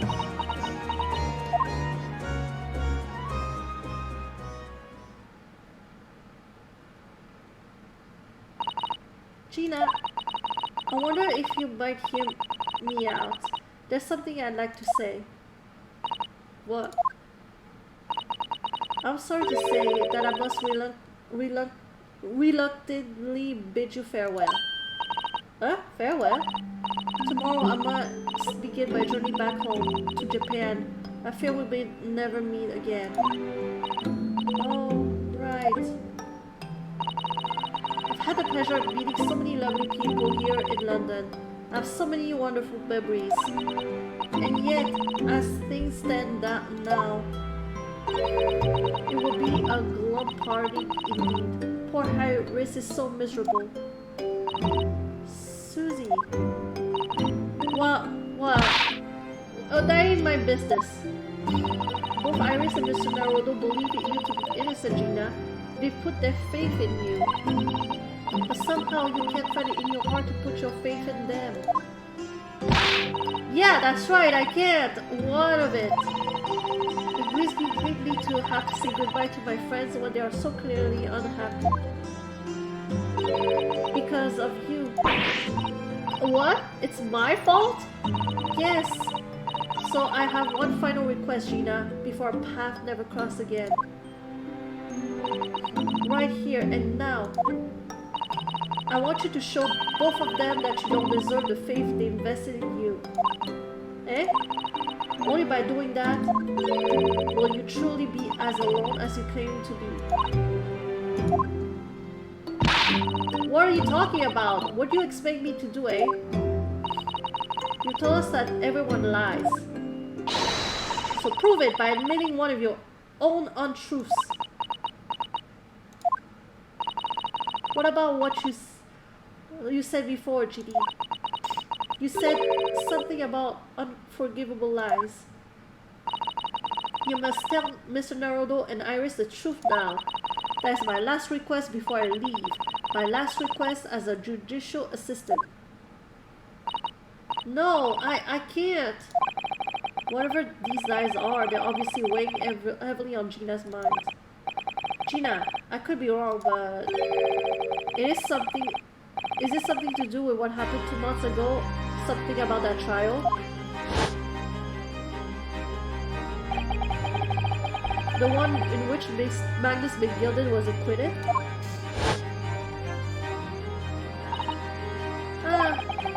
The case of that mysterious murder that took place inside the omnibus? You were called as a witness by the prosecution. Is that what this is about? Yeah, you're right. Because in that trial, I lied like you wouldn't believe. Will you tell us about it now?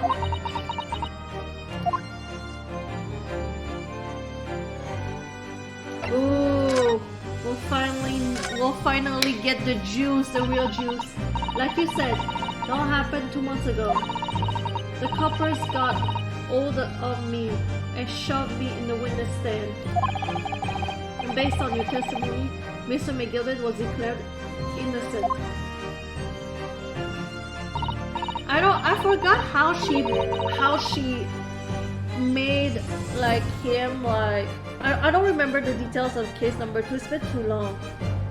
Well, the thing is, I lied about a whole bunch of stuff. I knew it. What sort of thing did you lie about? Was hiding under the seat that night. That was the truth. It was pitch black in that little cubby hole. I couldn't see a thing, and then I heard that loud thud, like someone falling on the floor. And that's when Mr. McGilded discovered you? Yeah. He pulled me out from under the seat and sat me next to the dead man. There wasn't much light to see by, but when I looked at me hands, I had the co's blood all over them. I was so scared I couldn't even speak. You had his blood on your hands? In other words, it was Gina that the witness on the roof deck saw through the skylight. Then Mr. McGilded started asking you questions, I suppose. Who you were and why you were hiding under the seat. Yeah, he did. Only that's not all. What do you mean? I mean, he threatened me. Threatened you how? He made me swear about what I'd seen and what I heard. And about what he was gonna do after the code was found dead. He made me swear I would tell no one about any of it. If I did that, he said he'd let me Carver before the coppers showed up.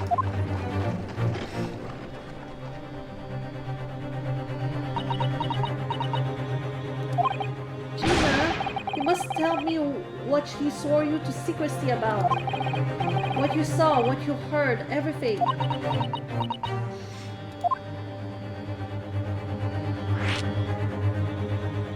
That's... Okay, So you want me to believe that he put her on the seat, he talked to her, and he let her escape? All of that before they stopped the car and then opened the door to find the body. Okay, the timeline is not working out here. The timeline is not working out. it's you only have like a few seconds before that door opens up. After you pull the trigger. You said Mr. McGilden made you swear not to tell anybody what you saw. But you were in the pitch-black compartment under the seat the whole time, weren't you? Yes, with Mr. McGilden sitting above your head, if I remember correctly. Yeah, that's true, but it was when I heard the thud of the coat hitting the floor, I let out a little scream. See? Couldn't help it. Miss McGilden ordered that and dragged me out by me arm, and that's when I saw it. It was on the floor next to the old geezer who had been stabbed. A disc, all bright and shiny. A disc? Do you mean? Yeah, that's it. The one with the D took off of me at Winnie Banks. So the music box disc was there on the floor of the omnibus? Not for long. Mr. McGilden spotted it straight away, and he picked it up smartish and stuffed it in his inside pocket. So that disc was in the omnibus 2 months ago at the scene of Mr. Mason's murder. And that bug trotter told me. I were to mutter a word of it to no one.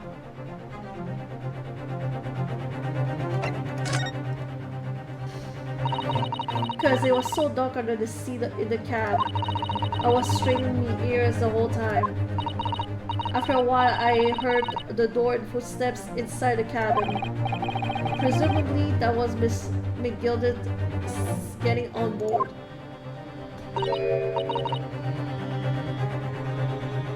Nah, not only him. Oh? Because I could definitely make out the footsteps of 2 people. In that case, it would seem likely that it was Mr. McGilden and the victim, Mr. Trisfired Mason. In this testimony during the trial, Mr. Thank you, Sasato. I need a reminder here. Mr. McGilden claimed that he slept during the carriage ride. But whenever I'm in the carriage, I'm taken with a fierce tiredness, and I always succumb to it. And your own testimony, Gina, supported this. All I could hear was the Irishman snoring.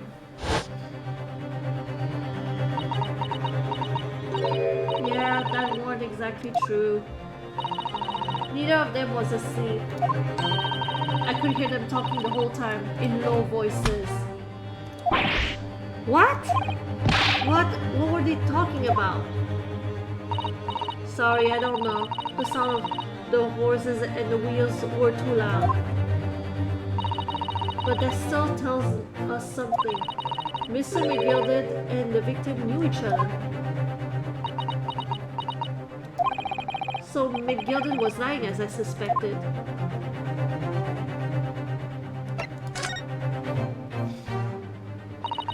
I knew it weren't gonna take long before someone raised the alarm that the bloke had been killed. Yes, you were quite right. The other passengers on the roof deck noticed very quickly. So when the cab made a stop, McGilden told me to hide back under the seat again. I climbed in and waited. The 2 coves from up top ran off to get the coppers. Yes, Mr. Fairplay, Mr. First. Right.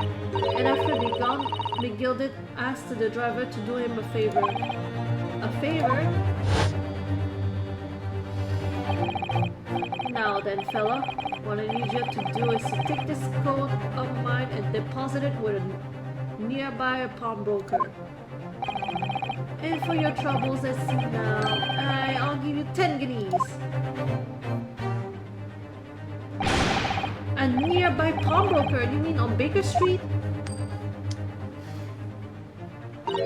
Yep, you got it. It was Winnie Banks. The coach snapped up the money and ran off to pop this coat as fast as he could. So there was no one left in the carriage. McGilden opened the box under the seat. And let me get out of here. But not without conditions. I see.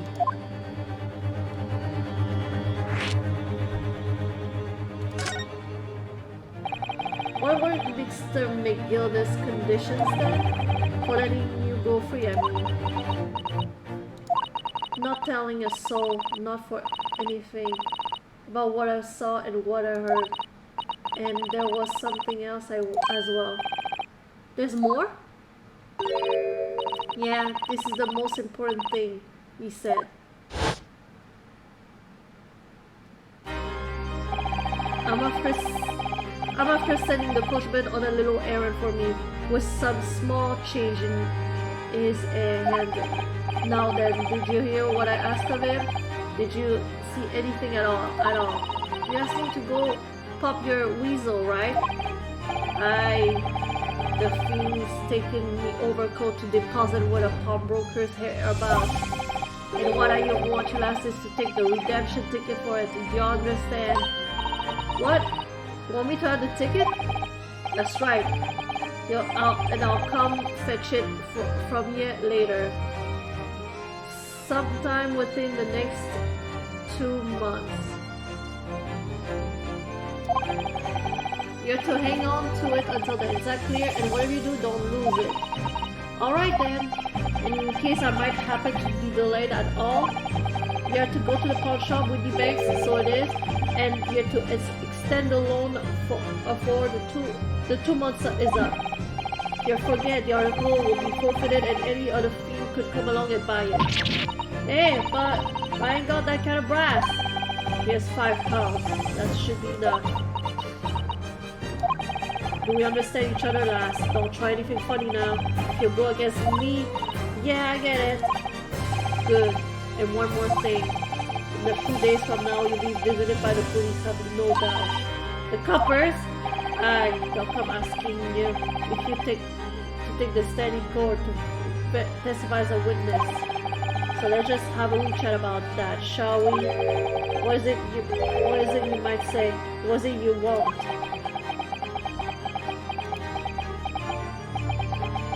Wow, they really...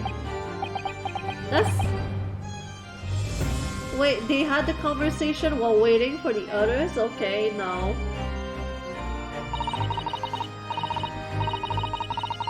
Having gone over it all, I packed it. Got as far away from there as I could.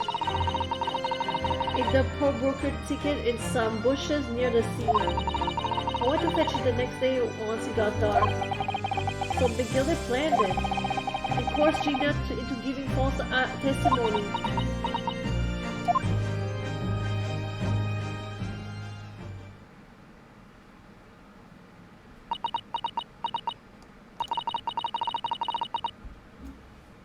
I bet you're ready to string me up, eh? I lied in that big old courtroom. I told some corkers. So what? The thing is, he said he would make it so we couldn't live in the East End no more. That's what he threatened me with.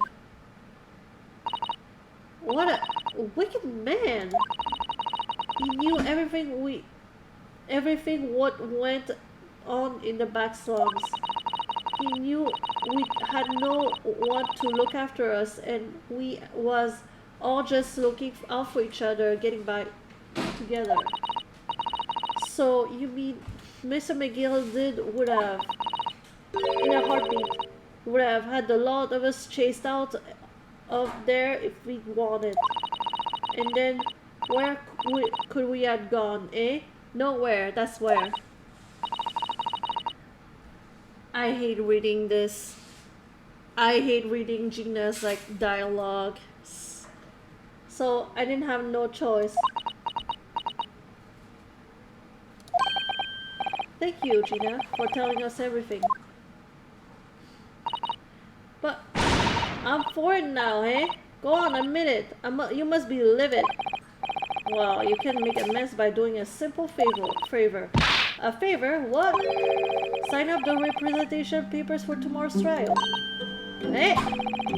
You don't actually want me to represent you in court. You can rip it out later. But we need that paperwork, or we can investigate, and the police won't let us.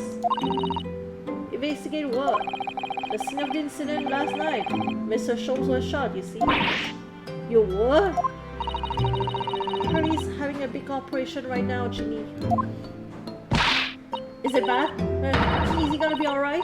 Schultz, is gonna be alright, alright? That's why I want to investigate for Mr. Schultz's sake as much as anything. Right. So what you're saying is, if I sign that bit of paper, everyone's happy. Is that it? Something like that. Mr. Sato? Yes, of course. I have the representation papers here.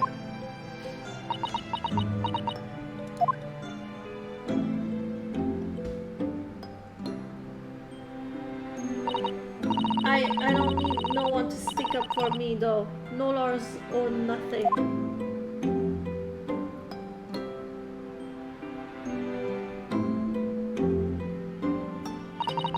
Poor Jeannie. She seems so lonely. The paperwork signed by Gina to put me in charge of her defense, showing this to Scotland Yard detectives gains us access to the crime scene. Well, at least it should mean we can investigate the scene at Whitney Banks now. Yes, and perhaps we can come back to visit Ginny when we're done there. I feel like we finally cracked Gina. She opened up to us at last. And now I have her representation papers. No one else knows just what responsibility that is. Anyway, for now, Miss Inspector Gregson can stop us investigating at Whitney Banks. Although something tells me he's not going to be happy about it.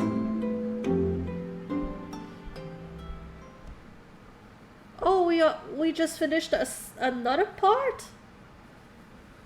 Wow. They're really flying here.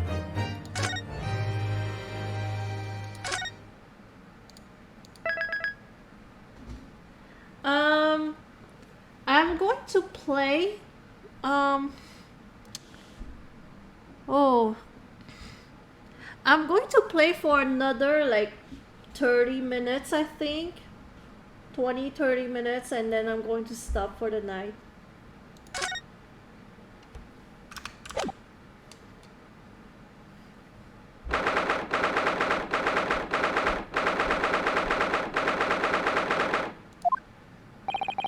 Here we are again at the scene of the crime. Now to thrust these representation papers in Grex's face and see what we mix up them. Hello again, Inspector. Do you have a minute to please? Have I practiced the recorder? Unfortunately, I haven't had the time lately. Oh my gosh. I have time though this week because I do not work. So the next time that I'm going to visit Fisher is gonna be Wednesday, not this week but the week after. So and I don't work till then, so I'll have plenty of time to practice the recorder. But you wanna hear the Titanic song? Again? What do you mean again? What do you mean again? I'm going to visit my boyfriend. What do you mean again?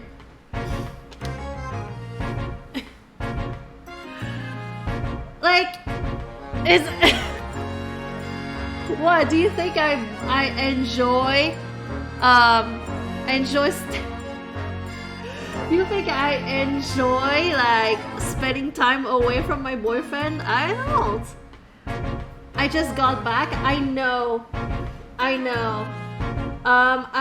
only going from the 28th till the 1st of October. I'm coming back on the 1st of October.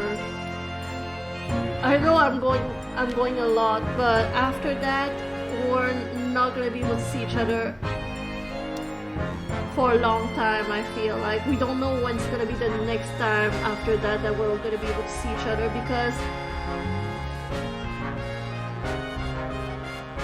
that's because the reason why I didn't stay is because I have vacation but he doesn't, and he works 12-hour shifts.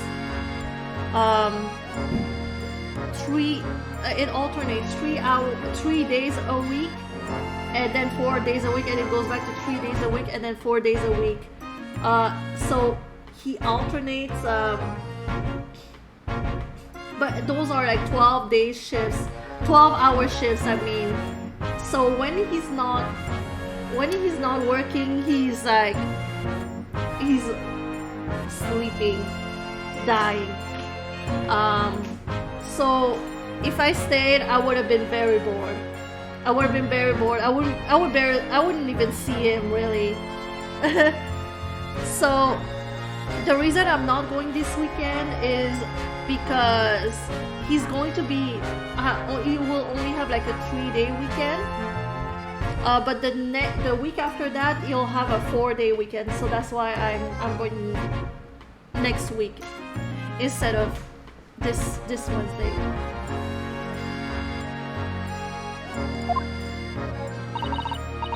Here are Rexy. Here are the representation papers. We're trying to like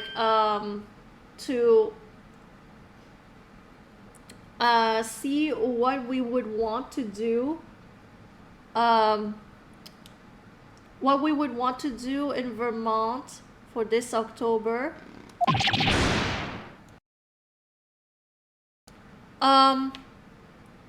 No, not October, like end of September, because at that time the leaves are gonna be beautiful and all of that. So I don't know if I kind of might want for us to go,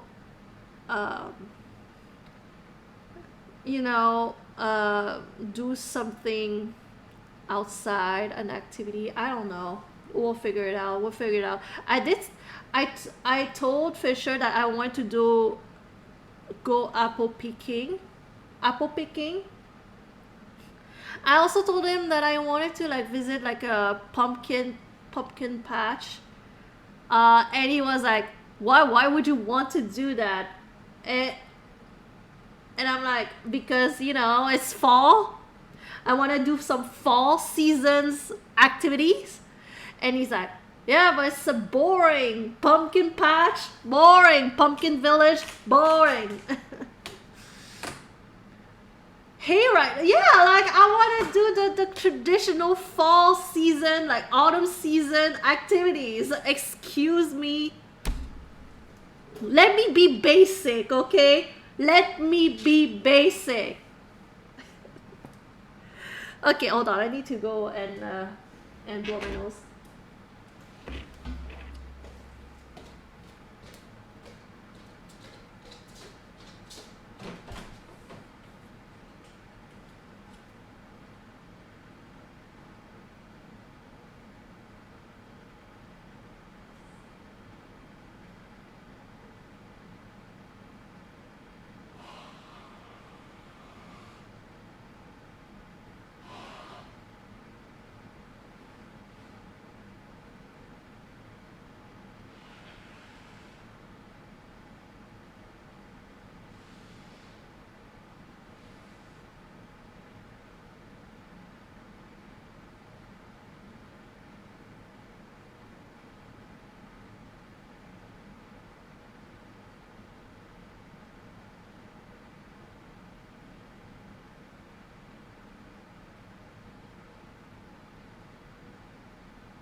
I'm back.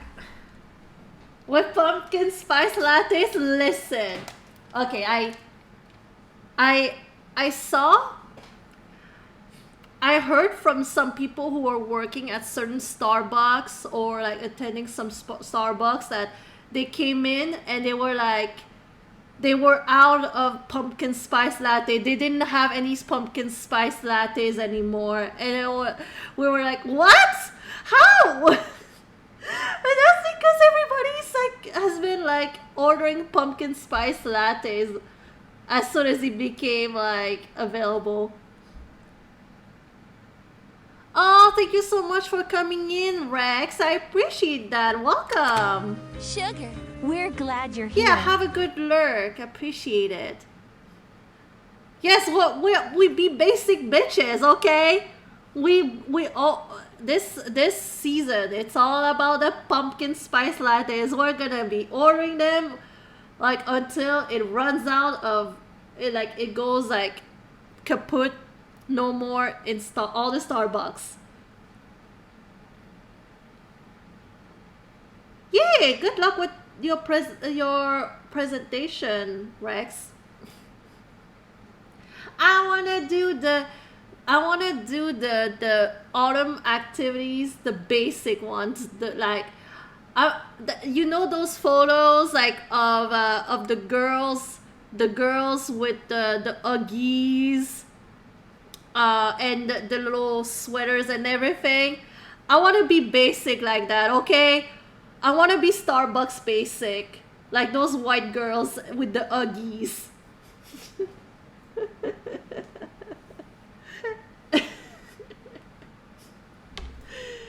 Yeah. I don't believe it. How the devil did you get that stubborn little ragabash to sign that? I salute you, this is good work, that is. I can see you've been very busy as well here. How about some tea? It's a special blend designed to relieve fatigue. Oh my gosh. Ah, lovely. Well, let's see now. That reminds me, I told Fisher, okay, so to be fair, it is a one hour ride, but I told Fisher that I wanted to go visit the Sleepy Hollow farm, and I wanted to go visit what's it called again? It's that town nearby. Oh my gosh. It's a very popular town in Vermont that is right next to Sleepy Hollow Farm. It's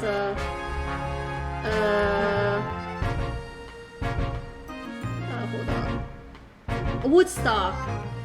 I told Fisher that I want to visit Woodstock, Vermont, and he told me, wait, why would you want to go there? That, like, don't go there.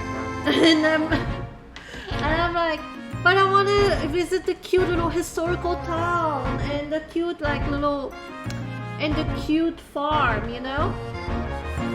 And he told me that, there's nothing at Woodstock except racist people. Like, the only reason everybody goes to Woodstock and the Sleepy Hollow Farm is because of Instagram.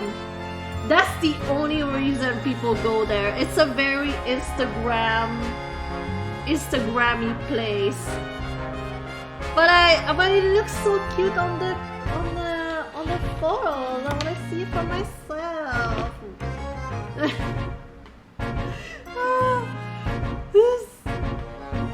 Let me be basic. Well, let's see now. Yes, I hardly feel tired at all. I'm a fit as a fiddle, your ladyship. Jive. Why would he let me be basic? So what if I like to visit the places that I see on Instagram? What if? Not my ponytail.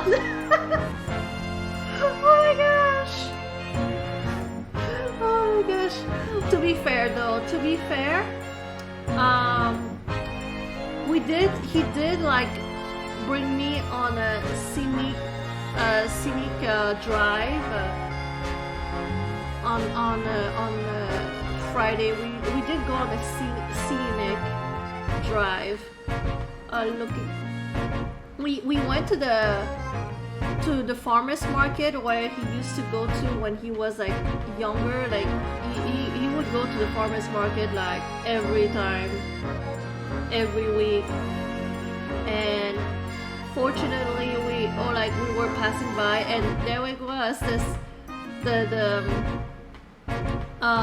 the farmers market, and it was really cute. It was by the river, like the canal.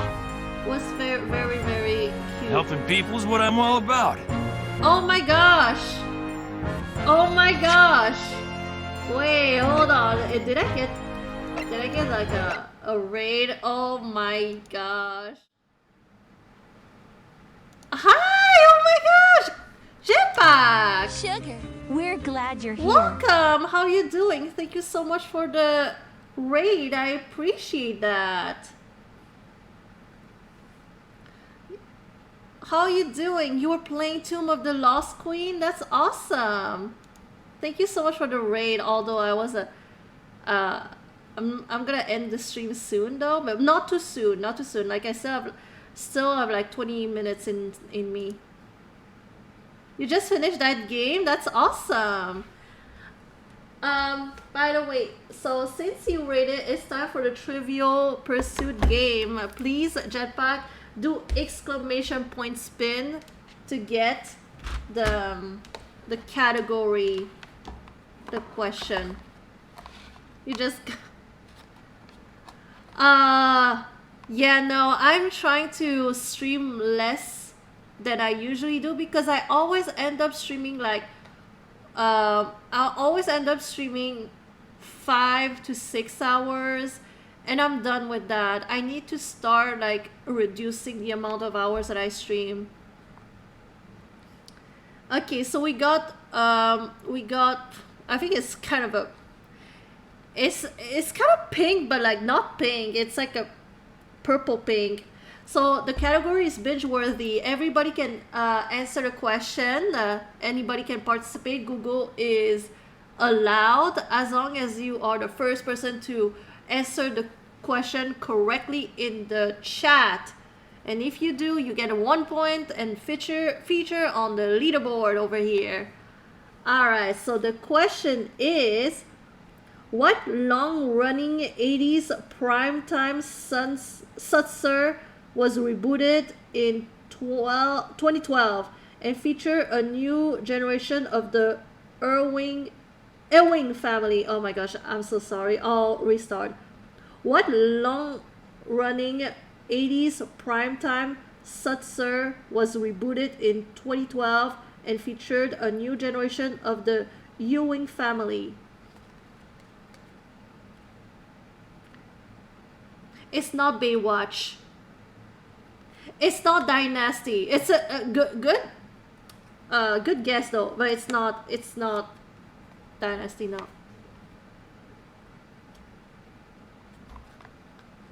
Don't forget that Google is allowed if you're stuck. But anyway, I was talking about my my weekend in Vermont. By the way, the fall season in Vermont is just chef's kiss. Chef's kiss. Yes, it is Dallas. It is Dallas. The TNT series was canceled in 2014 after 3 seasons. Congratulations, Jetpack. You got a point.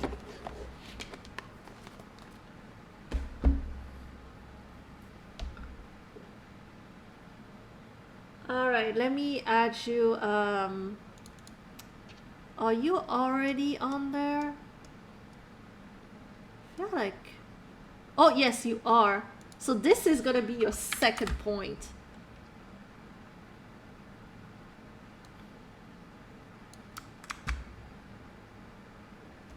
Oh, thank you so much, Jetpack. I appreciate that. Trivia is hard. Trivia is hard. Yeah, I have a good walk with your pup. I appreciate that. Yeah.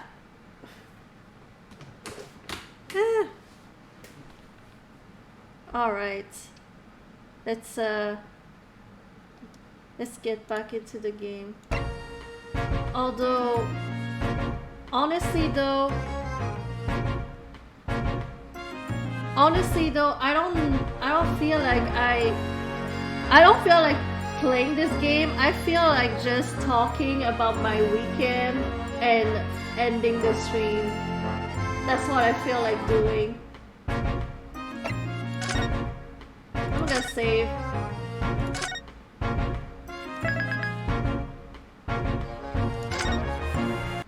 Yeah, I'm gonna yeah, I'm sorry. I don't feel like playing the game anymore. I just feel like talking about my weekend. It's almost it's almost the end of my stream anyway, so guess what? So oh, by the way, so one thing that was very nice, very fun that I did